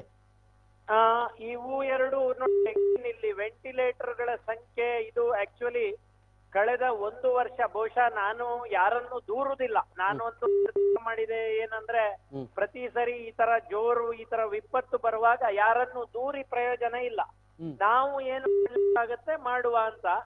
ಆದ್ರೆ ನಿಜವಾಗ್ಲೂ ಹೇಳ್ಬೇಕು ಅಂದ್ರೆ, ವೆಂಟಿಲೇಟರ್ಗಳ ಸಂಖ್ಯೆಯನ್ನ ಹೆಚ್ಚು ಮಾಡುವುದಿರ್ಬೋದು, ಆಕ್ಸಿಜನ್ ಸಿಗದ ಅಂತ ಪರಿಸ್ಥಿತಿ ಬಾರದೇ ಇರುವ ಹಾಗೆ ನೋಡಿಕೊಳ್ಳುವುದಿರ್ಬೋದು, ಹಾಗೆಯೇ ನೀವು ಹೇಳಿದ ಹಾಗೆ ಈ ವ್ಯಾಕ್ಸಿನ್, ಇವತ್ತು ಈ ಕಾಯಿಲೆಯ ಅಲೆ ಇನ್ನು ಕಡಿಮೆ ಆಗಬೇಕು, ಮುಂದಿನ ಅಲೆಗಳು ಬರಬಾರದು ಅಂತ ಈ ಒಂದು ವೈರಾಣುವಿನ ಬಗ್ಗೆ ಕೆಲಸ ಮಾಡ್ತಾ ಇರುವಂತಹ ಹೆಚ್ಚಿನ ಸ್ಪೆಷಲಿಸ್ಟ್, ಅದರಲ್ಲೂ ನಮ್ಮ ಭಾರತ ದೇಶದಲ್ಲಿ ಜಯಪ್ರಕಾಶ್ ಮುಲಾಯಿಲ್ ಅಂತ ಹೇಳಿ CMC ವೆಲ್ಲೂರ್ ಇಲ್ಲಿಯ ನಿವೃತ್ತ ಪ್ರಾಧ್ಯಾಪಕರು ಇದ್ರ ಬಗ್ಗೆ ಸಾಕಷ್ಟು ಕೆಲಸವನ್ನು ರಿಸರ್ಚ್ ಅನ್ನು ಮಾಡ್ತಾ ಇದ್ದಾರೆ. ಅವರು ಹೇಳುವಂತೆ ವ್ಯಾಕ್ಸಿನೇಷನ್ ಏನಿದೆ ಅದನ್ನ ಅಟ್ಲೀಸ್ಟ್ ಒಂದು 70% ಜನಸಂಖ್ಯೆಗೆ ಕೊಡುವುದು, ಇದು ಮಾತ್ರ ಒಂದು ಸೊಲ್ಯೂಷನ್ ಅನ್ನುವುದನ್ನ ಅವ್ರು ಹೇಳಿದ್ದಾರೆ. ಆ ಕಾರಣದಿಂದ ಬಹುಶಃ ಈ ಎಲ್ಲಾ ತಯಾರಿಗಳನ್ನ ಸರ್ಕಾರ ಈಗಲಾದ್ರೂ ಎಚ್ಚೆತ್ತುಕೊಂಡು ಮಾಡಬೇಕು ಅಂತ ನನಗೆ ಅನ್ಸುತ್ತೆ. Yes sir, thank you sir. Doctor PV Bhandari ಅವರಿಗೆ ಧನ್ಯವಾದಗಳು ಸರ್. Thank you. ಇಷ್ಟು ವಿಚಾರದ ಬಗೆಗೆ ಈಗಾಗಲೇ ಡಾಕ್ಟರ್ PV ಭಂಡಾರಿ ಅವರು ಒಂದಷ್ಟು ಅವರ ಅಭಿಪ್ರಾಯಗಳು ನಮ್ಮ ಜೊತೆ ಹಂಚಿಕೊಂಡಿದ್ದಾರೆ. ಮುಂದೆ ಎದ್ದಿರುವಂತ ಒಂದಷ್ಟು ಪ್ರಶ್ನೆಗಳು ನಿಮ್ಮ ಮುಂದೆ ಇಡ್ತಾ ಇದ್ದಾರೆ. ಅಂದ್ರೆ ಪತ್ರಿಕೆಯಲ್ಲಿ ಆಗಾಗ್ಗೆ ಬರ್ತಾ ಇರುವಂತ ವಿಚಾರ, ಆಶಾ ಕಾರ್ಯಕರ್ತರ ಮೇಲೆ ಹಲ್ಲೆ ನಡೆಯುವುದು, ಅಲ್ಲಲ್ಲಿ ಯಾಕೆ ಈ ರೀತಿಯ ಹಲ್ಲೆಗಳು ನಡೀತಾ ಇದ್ದಾವೆ? ಆಶಾ ಕಾರ್ಯಕರ್ತೆಯರು ಕೋವಿಡ್ ವಾರಿಯರ್ಸ್, ಎಲ್ಲರಿಗಿಂತಲೂ ಮೊದಲು ಅವರು ತಮ್ಮ ಮನೆ ಮಠವನ್ನು ಬಿಟ್ಟು ಎಲ್ಲಾ ರೀತಿಯ ಆತಂಕಗಳನ್ನು ಇದ್ರೂ ಕೂಡ ಅದೆಲ್ಲ ಗಟ್ಟಿಯಾಗಿ ಧೈರ್ಯ ಮಾಡಿಕೊಂಡು ಊರೂರು ಸುತ್ತಿಕೊಂಡು ಈ ರೀತಿಯ ಜಾಗೃತಿಗಳನ್ನು ಹುಟ್ಟಿಸ್ತಾರೆ ನೋಡಿ. ಆ ಜಾಗೃತಿಯನ್ನು ಹುಟ್ಟಿಸುವಂತ ಅವರ ಮೇಲೆ ಹಲ್ಲೆ ಆಗ್ತಾ ಇರುವಂತ ಒಂದು ಘಟನೆಗಳು ನಡೀತಾ ಇರುವಂಥದ್ದು ನಿಜಕ್ಕೂ ಕೂಡ ಬಹಳ ವಿಪರ್ಯಾಸ ಮತ್ತು ಸರಿಯಾದಂತ ಒಂದು ಕ್ರಮ ಅಲ್ಲ. ಈ ರೀತಿ ಆಗಬಾರ್ದು, ಜನ ಅವರನ್ನ ಗೌರವಿಸಬೇಕು ಅಂತ ಅನ್ನೋದು. ಆದ್ರೆ ಕೆಲವೊಂದು ಘಟನೆಗಳನ್ನು ನೋಡುವಾಗ, ಉಡುಪಿಯ ಹಿರಿಯಡ್ಕದಲ್ಲಿ ನಡೆದಂತ ಒಂದು ಘಟನೆ, ಯಾರೋ ಒಬ್ರು ಫೋನ್ ಮಾಡಿ ತಿಳಿಸಿದ್ರಂತೆ, ಆ ಹಿನ್ನೆಲೆಯಲ್ಲಿ ಇಟ್ಕೊಂಡು ಆಶಾ ಕಾರ್ಯಕರ್ತರು ಮನೆಗೆ ಬಂದ್ರು, ನಿಮ್ಮ ಮನೆಯಲ್ಲಿ ನಿಮ್ಮ ಮಗುವಿಗೆ ಕೋವಿಡ್ ಬಂದಿದೆ ಅನ್ನುವಂಥ ಮೆಸೇಜ್ ಬಂದಿದೆ ಅಂತ ಹೇಳಿದ್ರಂತೆ. ಓಕೆ, ಇದರ ಬಗ್ಗೆ ಮತ್ತೆ ನಾನು ಮಾಹಿತಿಯನ್ನ ಇಲ್ಲಿ ನನ್ನ ಅವರು ವ್ಯಕ್ತಪಡಿಸಿದ ಅಭಿಪ್ರಾಯ ಮತ್ತೆ ಮುಂದೆ ಇಡ್ತೇನೆ. ಈಗ ಮತ್ತೊಬ್ರು ಕರೆಯಲಿದ್ದಾರೆ. ನಮಸ್ಕಾರ. ಹಲೋ. ಹಲೋ, ನಮಸ್ತೆ. ನಮಸ್ತೆ ಸರ್. ನಮಸ್ತೆ. ಎಲ್ಲಿಂದ, ಯಾರು? ಇದು ಮಂಗಳೂರದ್ದು ದಿನೇಶ್ ಕುಮಾರ್. ಅಲ್ಲೇ ದಿನೇಶ್ ಸರ್, ಈ ಕೊರೋನಾದ ಬಗ್ಗೆ ಈ ಸರ್ಕಾರದ ನಿಕ್ಲೆಗ್ ಒಂದು ಮಾಧ್ಯಮದ ಹೆಂಗ್ ಸಂಪಣ್ಣ ದಯಪಂಡ ಈ ಒವು ವಿಷಯ ಎಲ್ಲ ಸರ್ಕಾರದ ಈ ಮಾಧ್ಯಮದ ನಿಕ್ಕಲು ಒಂಜಿ ಜನಕ್ಲೆಗ್ ಸೇರಿಪವನಿ ಎಡ್ಡೆ ವಾ ವಿಷಯ ಇಲ್ಲ ಪಂಡ ಒಂಜಿ ಗಾದೆ ಉಂಡು, ಕವಿ ಕಂಡದನ್ನು ರವಿ ಕಂಡಿಲ್ಲ ಅಂತೆ ಅಂಚ ನಿಕ್ಕಲು ಒಂಜಿ ವಾ ವಿಷಯ ಎಲ್ಲ ಸರ್ಕಾರದ ಮಾಧ್ಯಮದಕ್ಲು ಗೊತ್ತು ಅನ್ಪಾರ ಜನಕ್ಲೆ ನಿಜವಾದ ಭಾರಿ ಅಡ್ಡೆ ಒಂಜಿ ವಿಷಯ ನಿಕ್ಕಲು ಮಾಧ್ಯಮದಗಳು ದಯಪಂಡ ಸರ್ಕಾರದ ಮಂತ್ರಿಗಳು ಅಥವಾ ಸರ್ಕಾರನೇ ಇಜ್ಜಿಂದ ಬಂದು ದಯಪಂಡ ಈ ನಮ್ಮನೆ ಮುರನಿ ಜನತಾ ಕರ್ಫ್ಯೂ ಉಂಟು. ಈ ಜನತಾ ಕರ್ಫ್ಯೂಡು ಒಂಜಿ ವಾ ವಿಷಯ ಎಲ್ಲ ಒಂದು ಬತ್ತಿಜಿ ದೇಪಂಡ ಅವೇನೇ ಒಂಜಿ ತಿರ್ಗಾದು ಇತ್ತೆ ಕರ್ಫ್ಯೂ ಬಂದ್ರಿ ಕರ್ಫ್ಯೂ ಮಲ್ತೇಳಿ ಈ ಕರ್ಫ್ಯೂ ಸರ್ಕಾರ ಮಲ್ತಿನ ನಿಜವಾದ ಬೇಷ್ಟ ದಯಪಂಡ ಇತ್ತೆ ತುಲೆ ಅರ್ಧವಾಸಿ ಜನಕ್ಲಿಗೆ ಬೇಲೆಜಿ ನಿಜವಾದ ಬೆಂಪಿನಕ್ಲಿಗೆ ಬೇಲೆದಕ್ಲಿಗೆ ಜನ ಸರ್ಕಾರ ಬಂದ್ಕೊಂಡು ಈ ಕೂಲಿ ಕಾರ್ಮಿಕರಿಗೆ ಬೇಲೆ ಉಂಟು ಅಕ್ಕಳು ಬೋರ್ಡ್ ಬಸ್ಸು ಬೋರ್ಡು ರಿಕ್ಷಾ ಬೋರ್ಡು ಅವು ವ್ಯವಸ್ಥೆ ಎಲ್ಲ ಇಜ್ಜಿ ಅಪ್ಪ ಅಕ್ಕಳು ಇಂಚ ಬೋಪಿನಕ್ಲಿಗೆ ಬೇಲೆ ಅಕ್ಕಳು ಉಂಪಿನ ಇಂಚ ಇನ್ನು ಪಿದೇ ಪೋಂಡ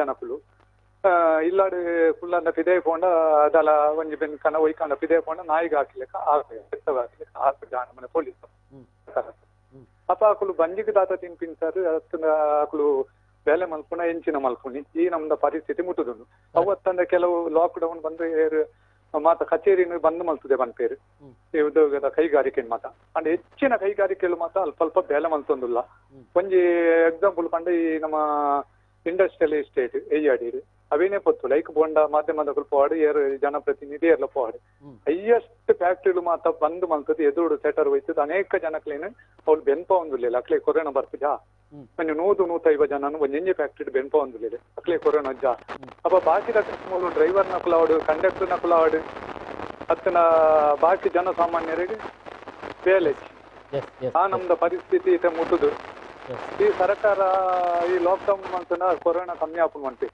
ನೆದ್ದು ಜನಕ್ಕಳು ಪೋಪೇರು ಪೂರ ಫ್ಯಾಕ್ಟ್ರಿ ಬೆನ್ಪೇರು ಇಚ್ಚಿನ ಅವ್ಳು ಬೆಂದು ಪತ್ತ ಒಂದು ಕೊರೋನಾ ಕಮ್ಮಿ ಆಪನ ಸರ್ ಒಂದು ಕಮ್ಮಿ ಆಪಿನ ಒಂದು ರೀತಿಯ ಮಾತ ಕಡಿವಾಣ ಖಂಡಿತವಾದ ಕಡಿವಾಣ ಪಾಡು ಸರ್ ಈತು ನಮ್ಮನೆ ಮಾತ ಕೊಡ್ಲ ಬೆನೊಂದುಲ್ಲೇ ಫ್ಯಾಕ್ಟ್ರಿ 100-150 ಜನ ಬೆನೊಂದುಲ್ಲೇ ಅವೇನು ಮಾತ ಪ್ರತಿ ಒಂಜಿ ಲಾಕ್ಡೌನ್ ಮಾಡ್ತದೆ ಜನಕ್ಲಿಗೆ ಬೋರ್ಡಾಪಿನ ವ್ಯವಸ್ಥೆಯನ್ನು ಸರ್ಕಾರದ ವತಿದ್ದು ಒಂಜಿ ವಾರ್ಡ್ಗ ಒಂಜಿ ಪಂಚಾಯತಿಗ ಜನಕ್ಲಿಗ ಮುಟ್ಟಾದ ಒಂಜಿ ಲಾಕ್ಡೌನ್ ಖಂಡಿತ ಮಾಡ್ತೀವಿ ಅಂತ ಕೊರೋನಾ ಕಮ್ಮಿ ಆಗ್ತದೆ ಎಂಬ ಅಭಿಪ್ರಾಯ. Yes sir, thank you. Okay sir, yes, ನಾನು ಈಗಾಗಲೇ ಹೇಳ್ತಾ ಇದ್ದೆ, ಆಶಾ ಕಾರ್ಯಕರ್ತರ ಮೇಲೆ ಹಲ್ಲೆಗಳು ನಡೀತಾ ಇರೋದು ನಿಜವಾಗ್ಲೂ ಕೂಡ ಬಹಳ ಒಳ್ಳೆ ಬೆಳವಣಿಗೆ ಅಲ್ಲ ಇದು. ಆದರೆ ನಾನೊಂದು ಘಟನೆಯನ್ನು ಹೇಳ್ತಾ ಇದ್ದೆ, ಹಿರಿಯಡ್ಕದಲ್ಲಿ ಒಂದು ಮಗುವಿಗೆ ಕೋವಿಡ್ ಇದೆ ಅಂತ ಅನ್ನುವಂಥ ಒಂದು ಮೆಸೇಜ್ ಬಂದದರ ಹಿನ್ನೆಲೆಯಲ್ಲಿ ಅವರು ಮನೆಗೆ ಬರ್ತಾರೆ. ಮನೆಗೆ ಬಂದಾಗ ಆ ಮನೆಯವರು ವಾಗ್ಯುದ್ಧ ಮಾಡ್ತಾರೆ. ಅಂದ್ರೆ ಬಹಳ ಮುಖ್ಯವಾಗಿ ನಮ್ಮ ಮಗುವಿಗೆ ಇಲ್ಲಿ ಬಂದಿದೆ ಅಂತ ನಿಮ್ಗೆ ಯಾರು ಹೇಳಿದ್ರು, ನಾವು ಹೇಳಲಿಲ್ಲ ಅಲ್ವಾ, ಅವನು ಬಹಳ ಚೆನ್ನಾಗಿದೆ. ಅಂದ್ರೆ ಆ ಮಗು ಅಂಗಣದಲ್ಲಿ ಆಟ ಆಡ್ತಾ ಇತ್ತು, ಬಹಳ ಚೆನ್ನಾಗಿತ್ತು. ಇಲ್ಲ, ಅದು ಬಂದ ನಂತರ ನೀವು ಆಸ್ಪತ್ರೆಗೆ ಸೇರಿಸಬೇಕು ಮಗುವನ್ನ ಅಂತ ಅವರು ಹೇಳ್ತಾರೆ. ಈ ಸಂದರ್ಭದಲ್ಲಿ ನಾವು ಆಸ್ಪತ್ರೆಗೆ ಸೇರಿಸೇವೆ ಸರಿ, ನೀವು ಆತನ ಆರೋಗ್ಯ ಮತ್ತು ಆತನ ಬಗೆಗೆ ಜವಾಬ್ದಾರಿ ತೆಗೆದುಕೊಳ್ತೀರಾ, ಏನಾದ್ರೂ ಹೆಚ್ಚು ಕಡಿಮೆ ಆದ್ರೆ ನೀವು ಜವಾಬ್ದಾರಿಯಾ ಅದನ್ನು ಬರೆದು ಕೊಡಿ ಅಂತ ಕೇಳ್ತಾರೆ. ಸೊ ಅದನ್ನೆಲ್ಲ ಹಾಗೆ ಬರೆದುಕೊಡ್ಲಿಕ್ಕೆ ಆಗುದಿಲ್ಲ ಅಂತ ಹೇಳುವಾಗ, ಬೇಡ ಹಾಗಿದ್ರೆ ನಾವು ನಮಗೆ ಗೊತ್ತಿರುವ ಆಸ್ಪತ್ರೆಯಲ್ಲಿ ನಾವು ಬೆಂಗಳೂರಿಗೆ ಕಳಿಸ್ತೇವೆ ಅಂತ ಹೇಳ್ತಾರೆ. ಅಂದ್ರೆ ಅವ್ರದೇ ಆದಂತ ಒಬ್ಬರು ಸಂಬಂಧಿಕರ ಆಸ್ಪತ್ರೆಗೆ ಅವ್ರು ಕೊನೆಗೆ ಬೆಂಗಳೂರಿಗೆ ಕಳಿಸ್ತಾರೆ. ಮಗು ಬಹಳ ನ್ಯಾಚುರಲ್ ಆಗಿ ಎಲ್ಲ ರೀತಿಯಲ್ಲಿ ಆಟ ಆಡಿರ್ತದೆ, ಅದಕ್ಕೆ ಯಾವುದೇ ರೋಗದ ಲಕ್ಷಣಗಳು ಇರುವುದಿಲ್ಲ. ಬೆಂಗಳೂರಿನಲ್ಲಿ ಅದು ಮತ್ತೆ ಆರೋಗ್ಯವಂತನಾಗಿ ಅದು ಅಲ್ಲೇ ಇರ್ತದೆ, ಅದಕ್ಕೆ ಯಾವುದೇ ಮದ್ದುಗಳು ಏನು ಕೊಟ್ಟಿರುವುದಿಲ್ಲ ಅಂತ ಅನ್ನುವಂಥದ್ದು ಅವರು ಒಬ್ರು ನಮ್ಗೆ ಕರೆ ಮಾಡಿ ಅವರ ಅಭಿಪ್ರಾಯವನ್ನು ತಿಳಿಸಿದ್ರು. ಈ ರೀತಿಯ ಘಟನೆ ನಡೆದಿದೆ ಅಂತ ಅನ್ನುವಂಥದ್ದು ನೋಡಿ. ಈ ರೀತಿಯಾದಂಥ ಕೆಲವು ಕಾರಣಗಳಿಂದ ಇಲಾಖೆಯ ಮೇಲಧಿಕಾರಿಗಳು ಏನು ಆಶಾ ಕಾರ್ಯಕರ್ತರ ಮೇಲೆ ಒಂದಷ್ಟು ಕಟ್ಟಪ್ಪಣೆಗಳನ್ನು ಮಾಡಿರ್ತಾರೆ.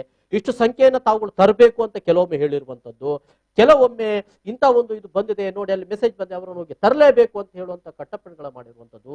ಸೊ ಇದು ಮಾತಿಗೆ ಮಾತು ಬೆಳೆದು ಕೊನೆಗೆ ಹಲ್ಲೆಯ ರೂಪಕ್ಕೆ ಬರ್ತದೆ ಅನ್ನೋದು. ಸೊ ಇದನ್ನ ಸರ್ಕಾರ ಅಥವಾ ನಮ್ಮ ಇಲಾಖೆಗಳು ಯಾವ ರೀತಿ ನೋಡಬೇಕು, ಅವರು ತಳಹಂತದಲ್ಲಿ ಕೆಲಸ ಮಾಡುವವರು, ಅವರ ರಕ್ಷಣೆ ಕೂಡ ಅಗತ್ಯ ಇರ್ತದೆ ಅಂತ ಅನ್ನುವಂಥದ್ದು. ಸೊ ಈ ಸಂದರ್ಭದಲ್ಲಿ ಅವರು ಕೂಡ ಅಲ್ಲಿ ಹೋಗಿ ಯಾವ ರೀತಿ ಮನವರಿಕೆ ಮಾಡಬೇಕು ಅಂತ ಅನ್ನೋದು ಕೂಡ ಬಹಳ ಮುಖ್ಯವಾಗಿದೆ. ಬಹುಶಃ ಈ ಎಲ್ಲ ಕಾರಣಗಳಿಂದಾಗಿ ಹಲ್ಲೆ ಪ್ರಕರಣಗಳು ನಡೀತಾ ಇವೆ ಅಂತ ಅನ್ನುವಂಥದ್ದು ಒಂದು ಉದಾಹರಣೆಯನ್ನು ನಾನು ನಿಮ್ಮ ಮುಂದೆ ಇಲ್ಲಿ ಕೊಟ್ಟಿದ್ದೇನೆ. ಬಹುಶಃ ತಮ್ಮ ಅಭಿಪ್ರಾಯಗಳ ಪ್ರಕಾರ ಬೇರೆ ಬೇರೆ ಕಡೆಗಳಲ್ಲಿ ಬೇರೆ ಬೇರೆ ರೀತಿಯಾದಂತಹ ಕಾರಣಗಳೆಲ್ಲ ಇದ್ದಿರಬಹುದು, ಅದರಲ್ಲಿ ಇಂತಹ ಕಾರಣಗಳು ಕೂಡ ನಾವಿಲ್ಲಿ ಕಾಣ್ತಾ ಇರುವಂತದ್ದು. ಇನ್ನು ಕೋವಿಡ್ ಅಲ್ಲ, ಸಣ್ಣ ಜ್ವರ ಅಂತ ಹೇಳಿದ್ರು ಕೂಡ ಕೇಳಿಲ್ಲ ಅಂತ ಅನ್ನೋದು ಇದು ನಾನು ಇದು ಮಾಡ್ತಾ ಇದ್ದೇನೆ. ನೆಕ್ಸ್ಟ್ ನಾನು ಹೋಗ್ತಾ ಇರುವಂತದ್ದು, ಇಲ್ಲಿ ಈಗಾಗಲೇ ದಿನೇಶ್ ಕುಮಾರ್ ಅವರು ಹೇಳಿದ್ರು ಲಾಕ್ ಡೌನ್ ಅಂತ ಅನ್ನೋದ್ರ ಬಗ್ಗೆ. ಇದು ಲಾಕ್ ಡೌನ್ ಅಲ್ಲವೂ, ನಮಗೆ ಪ್ಯಾಕೇಜ್ ಕೊಡಿ ಅಂತ. ಆದರೆ ಸರ್ಕಾರ ಹೇಳ್ತಾ ಇದೆ ಇದು ಲಾಕ್ ಡೌನ್ ಅಲ್ಲ, ಬಿಗಿ ಕ್ರಮ. ನೆಕ್ಸ್ಟ್ ಲಾಕ್ ಡೌನ್ ಅಲ್ಲ, ನಾವು ಬಿಗಿ ಕ್ರಮ ಕೈಗೊಂಡಿದ್ದೇವೆ ಅಂತ ಅನ್ನೋದನ್ನ ಸರ್ಕಾರ ಹೇಳ್ತಾ ಇದೆ. ಇಲ್ಲಿ ನೋಡಿ ಬರ್ತಾ ಇದೆ, ಇದು ಲಾಕ್ ಡೌನ್ ಅಲ್ಲ, ಕಟ್ಟುನಿಟ್ಟಿನ ಕ್ರಮ. ಮನೆಯೊಳಗೆ ಇರಿ, ಬಂದ್ರೆ ಹೊರಗೆ ಬಂದ್ರೆ ನಿಮ್ಮ ಮೇಲೆ ಫೈನ್ ಮಾಡ್ತೇವೆ, ವೆಹಿಕಲ್ ಅಲ್ಲಿ ಬಂದ್ರೆ ಫೈನ್ ಮಾಡಿ ಒಳಗಿಡ್ತೇವೆ, ನೀವುಗಳು ಬಂದ್ರೆ ನಿಮ್ಮ ಮೇಲೆ ಲಾಠಿ ಚಾರ್ಜ್ ಮಾಡ್ತೇವೆ ಅನ್ನುವಂತ ಕಾರಣಗಳನ್ನ ನಮ್ಮ ಸರ್ಕಾರ ಇವತ್ತು ಕೊಡ್ತಾ ಇದೆ. ಒಂದೆಡೆಯಲ್ಲಿ ಲಾಕ್ಡೌನ್ ಅಂತ ಇವರು ಹೇಳುವುದಿಲ್ಲ. ಮೊದಲ ಒಂದಷ್ಟು ದಿನ ಇವರು ನಮ್ಮ ಮೇಲೆ ಕಟ್ಟುನಿಟ್ಟಿನ ಕ್ರಮ ಅಂತ ಹೇಳಿ ಒಂದಷ್ಟು ಜನ ಒಳಗೆ ಇರಿಸಿದ್ರು. ಮತ್ತೆ ಲಾಕ್ ಡೌನ್ ಅಂತ ಹೇಳಿ ಎಲ್ಲ ನಾವು ಈಗಲೇ ಹೇಳಿದೆವು, ಕೊನೆಗೆ ಅದನ್ನು ಇವರು ಲಾಕ್ಡೌನ್ ಅಲ್ಲ, ಮತ್ತೆ ಇದು ಕಟ್ಟುನಿಟ್ಟಿನ ಕ್ರಮ ಅಂತಾನೆ ಹೇಳಿದ್ರು. ನೀವು ಹೋಗಬಹುದು, ಆದ್ರೆ ನೀವು ಹೋಗಬಾರದು. ಯಾರು ಹೋಗುವವರು, ಯಾರು ಹೋಗದೇ ಇರುವವರು, ಹೋಗುವವರ ಮೇಲೆ ಇಂತಹ ಕ್ರಮಗಳು, ಇನ್ನು ಬಂದವರ ಮೇಲೆ, ಕೆಲವರು ತಿರುಗಾಡ್ತಾ ಇದ್ದವರ ಮೇಲೆ ಕ್ರಮಗಳನ್ನು ಕೈಗೊಳ್ಳಬೇಕು ಅಂತ ಹೇಳಿ ಮತ್ತು ಕಟ್ಟುನಿಟ್ಟಿನ ಕ್ರಮ ಅಂತಂದಾಗ ಲಾಠಿ ಚಾರ್ಜ್ ಮಾಡಿದ್ರು. ಲಾಠಿ ಚಾರ್ಜ್ ಮಾಡಿ ಕೆಲವರನ್ನ ಏನು ಹೇಳೋದೇ ಕೇಳೋದೇ ಕೂಡ ಅವ್ರ ಮೇಲೆ ಒಂದಷ್ಟು ಪೆಟ್ಟುಗಳನ್ನು ಕೂಡ ಹೊಡೆದ್ರು. ಒಂದು ರೀತಿಯ ಅಮಾನವೀಯವಾದಂತ ರೀತಿಗೆ ನಮ್ಮ ಈ ಒಟ್ಟು ವ್ಯವಸ್ಥೆ ಹೋಗುವಂತ ಪರಿಸ್ಥಿತಿಗೆ ಬಂದಿದೆಯಲ್ಲ ಅಂತ ಅನ್ನುವಂಥದ್ದು. ಹಾಗಾಗಿ ಯಾಕೆ ನೀವು ಲಾಕ್ಡೌನ್ ಅಂತ ಹೇಳಿದ್ರೆ, ಈಗಾಗಲೇ ದಿನೇಶ್ ಕುಮಾರ್ ಹೇಳಿದ ಹಾಗೆ ಸ್ಪಷ್ಟವಾಗಿ ಲಾಕ್ಡೌನ್ ಅನ್ನುವಂತ ಒಂದು ಶಬ್ದವನ್ನ ಬಳಸಿ, ಲಾಕ್ಡೌನ್ ಅಂತ ಹೇಳುವುದಕ್ಕಿಂತ ಮೊದಲು ಯಾವಾಗಲೂ ಕೂಡ ಬಹಳ ಮಾನವೀಯತೆ ಮತ್ತು ಆರ್ಥಿಕವಾದಂತ ಪರಿಸ್ಥಿತಿಗಳನ್ನ ನೀವು ಅರ್ಥ ಮಾಡಿಕೊಂಡ್ರೆ, ಮೊದಲು ನೀವು ಜನರಿಗೆ ಕೊಡಬೇಕಾದಂತ ಪ್ಯಾಕೇಜ್ ಅನ್ನ ತಿಳಿಸಬೇಕು. ತಮಿಳುನಾಡಿನ ಸರ್ಕಾರ, ಅಲ್ಲಿ ಅವರು ಸ್ಟಾಲಿನ್ ಅವರು ಮುಖ್ಯಮಂತ್ರಿ ಆದ ಕೂಡಲೇ 4,000 ನಿಮ್ಮ ಅಕೌಂಟಿಗೆ ಅಂತ ಹೇಳಿದ್ರು, 2,000 ಈಗಲೇ ಹಾಕ್ತೇನೆ ಅಂತ ಹೇಳಿದ್ರು. ಆಂಧ್ರ ಪ್ರದೇಶದಲ್ಲಿ, ಕೇರಳದಲ್ಲಿ, ದಕ್ಷಿಣದ 3 ರಾಜ್ಯಗಳಲ್ಲೂ ಕೂಡ ಜನೋಪಕಾರಿಯಾಗಿ ಜನರ ಪರವಾಗಿ ಸರ್ಕಾರ ನಿಂತಿದೆ. ಕರ್ನಾಟಕದಲ್ಲಿ ಜನರ ಪರವಾಗಿದೆ ಸರ್ಕಾರ ಅನ್ನುವಂಥದ್ದು ಇಲ್ಲಿ ನಾವು ನೋಡ್ತಾ ಇದ್ದೇವೆ. ಇದು ಬಹಳ ಮುಖ್ಯವಾಗಿ ಮನೆಯೊಳಗೆ ಇರಿ ಅಂತ ಹೇಳಿದ್ರು, ಎಲ್ಲವೂ ಆಯ್ತು. ರೇಷನ್ ನಲ್ಲಿ ಕಡಿತ ಮಾಡಿದ್ರಿ, ದಿನಸಿ ತರಕಾರಿಗಳ ಬೆಲೆ ಏರಿಕೆಯಾಗಿದೆ, ದಿನಸಿಯಲ್ಲಿ ಬೆಲೆ ಏರಿಕೆಯಾಗಿದೆ, ತರಕಾರಿಯಲ್ಲಿ ಏರಿಕೆಯಾಗಿದೆ. ದಿನಸಿ ಅಂಗಡಿಯವರ ಕೇಳಿದ್ರೆ ಹೇಳ್ತಾರೆ, ನೋಡಿ ಅಲ್ಲಿ ಸಾಮಾನು ಇರುವುದಿಲ್ಲ, ನಮಗೆ ಬೇಕಾದಾಗೆ ನಾವು ತಗೊಂಡು ಬರ್ಲಿಕ್ಕೆ ಆಗುದಿಲ್ಲ. ಅವರು ಈ ಸಂದರ್ಭದಲ್ಲಿ ನಮ್ಮ ಮೇಲೆ ರೇಟ್ಗಳನ್ನು ಹಾಕ್ತಾರೆ, ಹಾಗಾಗಿ ಗ್ರಾಹಕರ ಮೇಲೆ ನಾವು ಅದನ್ನು ಹಾಕಬೇಕಲ್ಲ ಅಂತ ಅವರು ಹೇಳ್ತಾರೆ. ತರಕಾರಿ ಅಂಗಡಿಗಳು ಕೂಡ ಇದನ್ನೇ ಹೇಳ್ತಾರೆ. ಈ ಸಂದರ್ಭದಲ್ಲಿ ರೈತರು, ಅವರಿಗೆ ತುಂಬಾ ಕಷ್ಟ ಇರ್ತದೆ, ವಾಹನಗಳ ಒಂದಷ್ಟು ಜಾಸ್ತಿ ಬಾಡಿಗೆ ಕೊಡಬೇಕಾಗ್ತದೆ, ವಾಹನದವರು ಹಾಗೆಲ್ಲ ಬರುವುದಿಲ್ಲ, ಹೋಗುವಾಗ ಪೊಲೀಸರು ಅವ್ರ ಮೇಲೆ ಲಾಠಿ ಚಾರ್ಜ್ ಮಾಡ್ತಾರೆ ಅಥವಾ ಅವ್ರ ಮೇಲೆ ಒಂದಷ್ಟು ಫೈನ್ಗಳನ್ನ ಹಾಕ್ತಾರೆ. ಅದನ್ನೆಲ್ಲ ಇಟ್ಟುಕೊಂಡು ತರಕಾರಿ ತರುವಂತ ಒಬ್ಬ ಲಾರಿ ಅಥವಾ ವಾಹನದವನು ಕೂಡ ಇವರ ಮೇಲೆ, ಇಲ್ಲಿ ಯಾರು ಹೋಲ್ಸೇಲರ್ಗಳಿದ್ರೆ ಅವ್ರ ಮೇಲೆ ದರವನ್ನು ಹಾಕ್ತಾನೆ, ಆ ಹೋಲ್ಸೇಲರ್ ತರಕಾರಿ ಅಂಗಡಿಗಳ ಮೇಲೆ ದರವನ್ನು ಹಾಕ್ತಾನೆ, ತರಕಾರಿ ಅಂಗಡಿಯವನು ಗ್ರಾಹಕನ ಮೇಲೆ ಹೆಚ್ಚುವರಿಯಾಗಿ ಹಣವನ್ನು ವಸೂಲು ಮಾಡ್ತಾ ಇರುವಂತದ್ದು. ಇದನ್ನು ಹೇಗೆ ತಡೆಗಟ್ಟುತ್ತೀರಿ? ಇದ್ರ ಮೇಲೆ ಏನಾದರೂ ನಿಗಾ ಇದೆ ಅಂತ ಅನ್ನುವಂಥದ್ದು. ಇದ್ರ ಮೇಲೆ ಯಾವುದೇ ನಿಗಾ ಇಲ್ಲ ಅಲ್ವೇ? ಇದೇ ರೀತಿಯಲ್ಲಿ ಯಾವುದೇ ಪ್ಯಾಕೇಜ್ ಅನ್ನ ಕೊಟ್ಟಿಲ್ಲ. ಇಷ್ಟೆಲ್ಲ ಇದ್ರೂ ಕೂಡ ಪೆಟ್ರೋಲ್ ಡೀಸೆಲ್ ಬೆಲೆ ಏರಿಕೆ ಆಗ್ತದೆ, ಅದರ ಮೇಲೆ ಮತ್ತೆ ಮತ್ತೆ ನೀವು ಸೆಸ್ಗಳನ್ನ ಹಾಕ್ತಾ ಹೋಗ್ತೀರಿ. ಇದರ ನಡುವೆ ಬಹಳ ಮುಖ್ಯವಾಗಿ ಬಹಳ ಜನ ಪ್ರಶ್ನೆ ಮಾಡ್ತಾ ಇರುವುದು, ಯಾವಾಗ್ಲೂ ಕೂಡ ನಾವು ನೇರ ಪ್ರಸಾರದಲ್ಲಿ ಬಂದಾಗ ನಮ್ಮ EMI ಕಟ್ಟಬೇಕು, ಅದಿಲ್ಲ ಅಂದ್ರೆ ನಮ್ಮ ಸಿಬಿಲ್ ನಲ್ಲಿ ತೊಂದರೆ ಆಗುತ್ತೆ, ಅದು ಇಳಿಕೆ ಆಗ್ತದೆ, ಅದು ಡೌನ್ ಆದ್ರೆ ನಮಗೆ ಇನ್ನೊಬ್ರು ಯಾರು ಲೋನ್ ಕೊಡುವುದಿಲ್ಲ, ಆತರ ಬ್ಯಾಂಕ್ ವ್ಯವಹಾರದಲ್ಲಿ ನಮಗೆ ತೊಂದರೆ ಆಗ್ತದೆ, ನಮ್ಮ ಸಿಬಿಲ್ಗೆ ತೊಂದರೆ ಆದ್ರೆ ನನ್ನ ಬ್ಯಾಂಕ್ ವ್ಯವಹಾರಕ್ಕೆ ತೊಂದರೆ ಆಗ್ತದೆ. ಹಾಗಾಗಿ ಲೋನ್ ಕಟ್ಟದೆ ಇರುವುದರ ಬಗ್ಗೆ ಅಥವಾ ಲೋನ್ ಅನ್ನ ಏನು 1-2 ತಿಂಗಳು 3 ತಿಂಗಳು ಮುಂದಕ್ಕೆ ಕೊಂಡೊಯ್ಯುವುದರ ಬಗ್ಗೆ ಸರ್ಕಾರದ ಸ್ಪಷ್ಟವಾದಂತಹ ನಿರ್ದೇಶನಗಳು ಇಲ್ಲ ಅನ್ನೋದನ್ನು ಕೂಡ ಇಲ್ಲಿ ನೋಡಬೇಕಾಗಿದೆ. ಪಕ್ಕದ 3 ರಾಜ್ಯಗಳು ಕೂಡ ಈಗಾಗಲೇ ಎಲ್ಲ ಬ್ಯಾಂಕ್ಗಳು 3 ತಿಂಗಳವರೆಗೆ ಯಾವುದೇ ನೋಟಿಸ್ ಕಳಿಸಬಾರದು ಅಂತ ಅನ್ನುವಂತ ಕಟ್ಟಪ್ಪಣೆಯನ್ನು ಮಾಡಿದರೆ, ನಮ್ಮ ರಾಜ್ಯದ ಸರ್ಕಾರ ಈ ಬಗೆಗೆ ಯಾವುದೇ ರೀತಿಯಾದಂತ ಆದೇಶಗಳನ್ನ ಬ್ಯಾಂಕ್ಗಳಿಗೆ ನೀಡಿಲ್ಲ ಅನ್ನೋದು. ಯಾವಾಗ ನೀಡ್ತೀರಿ ಅನ್ನೋದನ್ನ ನಮ್ಮ ಜನಸಾಮಾನ್ಯರು ಕೇಳ್ತಾ ಇದ್ದಾರೆ. ನಿನ್ನೆ ನಾನು UT ಖಾದರ್ ಅವರ ಜೊತೆಗೆ ಚರ್ಚೆಯಲ್ಲಿದ್ದ ಸಂದರ್ಭದಲ್ಲಿ ಒಬ್ಬ ಮಹಿಳೆಯೊಬ್ಬರು ಅವರ ಒಂದು ನೋವನ್ನ ತೋಡಿಕೊಂಡ್ರು. ಬಹುಶಃ ಅವ್ರ ನೋವಲ್ಲಿ ಅವರು ಹೇಳ್ತಾರೆ, ಒಂದೆಡೆಯಲ್ಲಿ ರಸ್ತೆಯಲ್ಲಿ ಬ್ಯಾಂಕಿಗೆ ಹೋಗುವ ಸಂದರ್ಭದಲ್ಲಿ ಪೊಲೀಸರು ಕೇಸ್ ಹಾಕಿದ್ದು 250 ರೂಪಾಯಿ.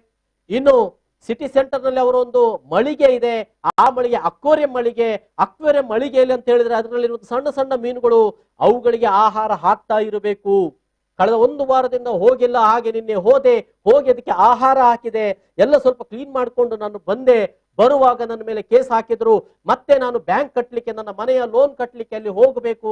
ಅಲ್ಲಿಗೆ ಹೋದಾಗ್ಲೂ ಕೂಡ ನನಗೆ ಅದು ಆಗಲಿಲ್ಲ, ಮತ್ತೆ ಅಲ್ಲಿ ವೇಟ್ ಮಾಡಬೇಕಾಯ್ತು. ಈ ಸಂದರ್ಭದಲ್ಲಿ ಪೊಲೀಸರ ತೊಂದರೆ, ನಾನು ಎಷ್ಟೇ ಹೇಳಿದ್ರು ಅವರು ನನ್ನ ಮಾತುಗಳನ್ನು ಕೇಳಲಿಲ್ಲ. EMI ಮೇಲೆ ನಿಮ್ಮದೇನಾದ್ರೂ ಇದೆಯೇ? ನಮಗೆ ಆಗ್ತಾ ಇರುವಂತ ತೊಂದರೆಯನ್ನು ನೀವೇನಾದ್ರೂ ನಿವಾರಿಸ್ತೀರಿಯೇ? 2 ಅಥವಾ 3 ತಿಂಗಳು ಮುಂದಕ್ಕೆ ಹಾಕ್ತೀರಿಯೇ? ನನ್ನ ಗಂಡನು ಕೂಡ ಅಲ್ಲಿ ಬಿಸ್ನೆಸ್ ಮಾಡ್ತಾ ಇದ್ದಾರೆ, ಅವರ ಬಿಸ್ನೆಸ್ ಕೂಡ ಈಗ ಇಲ್ಲ, ತುಂಬಾ ತೊಂದರೆಯಲ್ಲಿದ್ದೇವೆ, EMI ಕಟ್ಟಬೇಕಾಗಿದೆ, ನಾವೇನ್ ಮಾಡ್ಬೇಕಾಗಿದೆ? ನಮ್ಮ ಕೆಲಸಕ್ಕೆ ಇಟ್ಟುಕೊಂಡವ್ರು ನಾವು ಈಗ ಮನೆ ಕಳಿಸಬೇಕಾಗಿದೆ, ಅವರಿಗೆ ಸಂಬಳ ಕೊಡುವಂತ ಪರಿಸ್ಥಿತಿ ಇಲ್ಲ. ಒಂದೆಡೆಯಲ್ಲಿ ನೋಡಿದ್ರೆ ಇಂಥ ಪರಿಸ್ಥಿತಿ ಆದ್ರೆ, ಮತ್ತೊಂದೆಡೆಯಲ್ಲಿ ವೀಕ್ಷಕರೇ, ಎಲ್ಲೋ ಒಂದ್ ಕಡೆ ಕೆಲಸ ಮಾಡ್ತಾ ಇರ್ತೀರಾ, ಕೆಲಸದ ದಿನಗಳನ್ನ ಕಡಿತ ಮಾಡ್ತಾರೆ. ಕೆಲಸದ ದಿನಗಳನ್ನು ಕಡಿತ ಮಾಡಿದರೆ ಸಂಬಳವೂ ಕೂಡ ಕಡಿತ ಆಗ್ತದೆ. ಸಂಬಳ ಕಡಿತ ಆದ್ರೆ ನಿಮ್ಗೆ ನೋಡಿ ತಗೊಳ್ಳುವಂಥದ್ದು ನಿಮ್ಮ ಅವಶ್ಯಕವಾದಂತಹ ಲೋನ್ಗಳನ್ನ ಕಟ್ಟಬೇಕು, ಅದು ಕಟ್ಟಬೇಕು. ಕರೆಂಟ್ ಬಿಲ್ ಕಟ್ಟಬೇಕು. ಉಳಿದ ರಾಜ್ಯಗಳಲ್ಲಿ ಕರೆಂಟ್ ಬಿಲ್ಗಳನ್ನ ತೊಂದರೆ ಇಲ್ಲ, 2 ತಿಂಗಳು 3 ತಿಂಗಳು ನಾವು ಕಾಯ್ತೇವೆ ಅಂತ ಹೇಳಿದ್ದಾರೆ. ಆದ್ರೆ ಇನ್ನೂ ಕೂಡ ಕರ್ನಾಟಕ ರಾಜ್ಯದಲ್ಲಿ ಇವತ್ತಿಗೂ ಕೂಡ ನಮ್ಮ ಮುಖ್ಯಮಂತ್ರಿಗಳು ಹೇಳಲಿಲ್ಲ ಕರೆಂಟ್ ಬಿಲ್ ಕಟ್ಟಬೇಡಿ, ತೊಂದರೆ ಇಲ್ಲ, 2-3 ತಿಂಗಳು ಕಾಲಾವಕಾಶ ಕೊಡ್ತೇವೆ ಅನ್ನುವಂತ ಯಾವುದೇ ಕೂಡ ಆದೇಶಗಳು ಜನರಿಗೆ ಬಂದಿಲ್ಲ ಅಂತ ಅನ್ನುವಂಥದ್ದು. ಇಲ್ಲಿ ಬಹಳ ಎಲ್ಲಾ ರೀತಿಯ ತೆರಿಗೆಗಳ ಬಗೆಗೂ ಕೂಡ ಆಗಿರ್ಲಿ, ಯಾವುದೇ ತೆರಿಗೆಗಳ ಬಗೆಗೂ ಕೂಡ ಇವರು ಯಾವುದೇ ಮಾತುಗಳನ್ನ ತುಟಿ ಪಿಟಿಕ್ ಅಂತ ಹೇಳಲಿಲ್ಲ. ಸೊ ಈ ರೀತಿಯಾಗಿ ಎಲ್ಲಾ ರೀತಿಯಲ್ಲೂ ಕೂಡ ಜನಸಾಮಾನ್ಯರಿಗೆ ತೊಂದರೆ ಆಗ್ತಾ ಇರುವಂತದ್ದನ್ನು ನಾವು ನೋಡ್ತಾ ಇದ್ದೇವೆ. ಅಂದ್ರೆ EMI ಕಟ್ಟಬೇಕು, ತೆರಿಗೆ ಕಟ್ಟಬೇಕು, ಲೈಟ್ ಬಿಲ್ಲು ಕಟ್ಟಬೇಕು, ಅದನ್ನು ಕಟ್ಟಬೇಕು, ಇದನ್ನು ಕಟ್ಟಬೇಕು, ತರಕಾರಿಗೆ ರೇಟ್ ಜಾಸ್ತಿ, ದಿನಸಿಗೆ ರೇಟ್ ಜಾಸ್ತಿ, ಮತ್ತೊಂದಕ್ಕೆ ಜಾಸ್ತಿ, ಇನ್ನೊಂದಕ್ಕೆ ಜಾಸ್ತಿ, ಎಲ್ಲವೂ ಮತ್ತೆ ಓಪನ್ ಆಗುವಾಗ ಮತ್ತೆಲ್ಲವೂ ಕೂಡ ಅದಕ್ಕೆ ಖರ್ಚು, ಇದಕ್ಕೆ ಖರ್ಚು. ನಿಮ್ಮ ಕೋವಿಡ್ ಕಾಯಿಲೆಗೆ ಸಂಬಂಧಪಟ್ಟಾಗೆ ಸರ್ಕಾರಿ ಆಸ್ಪತ್ರೆಗಳಲ್ಲಿ ಸರ್ಕಾರ ನಾವು ಇಷ್ಟು ಖರ್ಚು ಮಾಡಿದ್ದೇವೆ ಅನ್ನೋ ಒಂದು ನೆಪ ಒಡ್ಡಿ ಮತ್ತೆ ನಮ್ಮ ಮೇಲೆ ಒಂದಷ್ಟು ಸೆಸ್ಗಳನ್ನು ಆಡ್ತಾರೆ. ಇನ್ನು ಒಂದಷ್ಟು ಪೆಟ್ರೋಲ್, ಡೀಸೆಲ್ ಎಲ್ಲದಕ್ಕೂ ಕೂಡ ರೇಟ್ ಜಾಸ್ತಿ ಮಾಡ್ತಾನೆ ಹೋಗ್ತಾರೆ.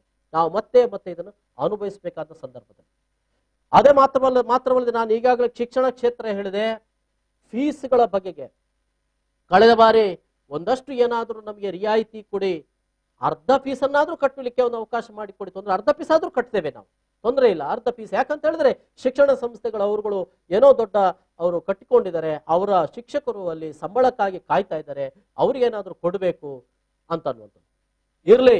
ಯಾವುದೋ ಪ್ರೈವೇಟ್ ಶಿಕ್ಷಣ ಸಂಸ್ಥೆಗಳು ಅವರು ಕಟ್ಟಡವನ್ನು ಕಟ್ಟಿದ್ದಾರೆ, ಅವರು ಒಂದು ಶಿಕ್ಷಕರನ್ನು ಇಟ್ಕೊಂಡಿದ್ದಾರೆ, ಅವರಿಗೆ ಸಂಬಳ ಕೊಡ್ಬೇಕು. ಈ ಸಂದರ್ಭದಲ್ಲಿ ಸರ್ಕಾರ ಏನ್ ಮಾಡ್ತಾ ಇದೆ, ಯಾವ ರೀತಿಯ ಮಾತುಕತೆಯನ್ನು ನಡೆಸಿದೆ, ಅದು ಪ್ರೈವೇಟ್ ಅಥವಾ ಅನುದಾನಿತ ಸ್ಕೂಲ್ಗಳ ಜೊತೆಗೆ ಏನಾದ್ರೂ ಮಾತುಕತೆ ಮಾಡಿದ್ದೀರಾ, ಅವರ ಪರಿಸ್ಥಿತಿಯನ್ನು ತಿಳ್ಕೊಂಡಿದ್ದೀರಾ ಅನ್ನೋದು ಒಂದಾದ್ರೆ, ಇನ್ನೊಂದೆಡೆಯಲ್ಲಿ ಅವ್ರೇನ್ ಮಾಡ್ತಾ ಇದ್ದಾರೆ, ಇನ್ನು ಒಬ್ರು ಮಹಿಳೆ ಅವ್ರು ಹೇಳ್ತಾರೆ, ನನ್ನ ಶಾಲೆ ಕಾಲೇಜು ಒಂದೇ ₹1 ಕೂಡ ಆ ಕಾಲೇಜ್ ಒಂದು ಸ್ಕೂಲ್ನವರು ಬಿಟ್ಟಿಲ್ಲ, ಯಾವುದೇ ಒಂದು ವೇಳೆ ನೀವು ಕಟ್ಟದೇ ಇದ್ರೆ, ನಾನು ಕಟ್ಟಲಿಲ್ಲ ಫೀಸ್, ಕಟ್ಟದೆ ಹೋದ್ರೆ ನಿಮ್ಮ ಮಗುವಿನ ಸರ್ಟಿಫಿಕೇಟ್ ಕೊಡುವುದಿಲ್ಲ ಅಂತನ್ನುವಂಥದ್ದನ್ನ ಶಾಲೆಯವರು ಹೇಳ್ತಾ ಇದ್ದಾರೆ ಅನ್ನೋದನ್ನು ಕೂಡ ಅವರು ಹೇಳಿದ್ದಾರೆ. ಅಂದ್ರೆ ಅಷ್ಟೊಂದು ಕಷ್ಟಕ್ಕೆ ಬಂದಿದೆ.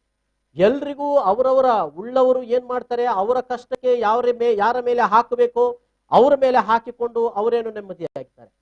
ಆದ್ರೆ ಏನೋ ಅಲ್ಪ ಸ್ವಲ್ಪದಲ್ಲಿ ದುಡಿದು ತಿಂತಾ ಇರುವಂತ ಜನ, ಏನೋ ಸಣ್ಣ ಉದ್ದಿಮೆ ಅಂಗಡಿಗಳನ್ನು ಹಾಕಿಕೊಂಡಿರುವಂತ ಜನ ಇವತ್ತು ಅದೆಲ್ಲ ಮಾಡಲಾರದಂತ ಪರಿಸ್ಥಿತಿಯಲ್ಲಿ ಇರುವಾಗ, ಅಲ್ಲಿ ನಿಮ್ಮ ಮಗುವಿಗೆ ಇದೇ ಶಾಲೆಯಲ್ಲಿ ಮುಂದೆ ಸೀಟ್ ಇರಬೇಕಾದ್ರೆ, ಮುಂದೆ ಇದೇ ಶಾಲೆಯಲ್ಲಿ ಅವನು ಶಿಕ್ಷಣ ಪಡೆಯಬೇಕು ಅಂತ ಆದ್ರೆ ನೀವು ಫೀಸ್ ಕಟ್ಟಲೇಬೇಕು.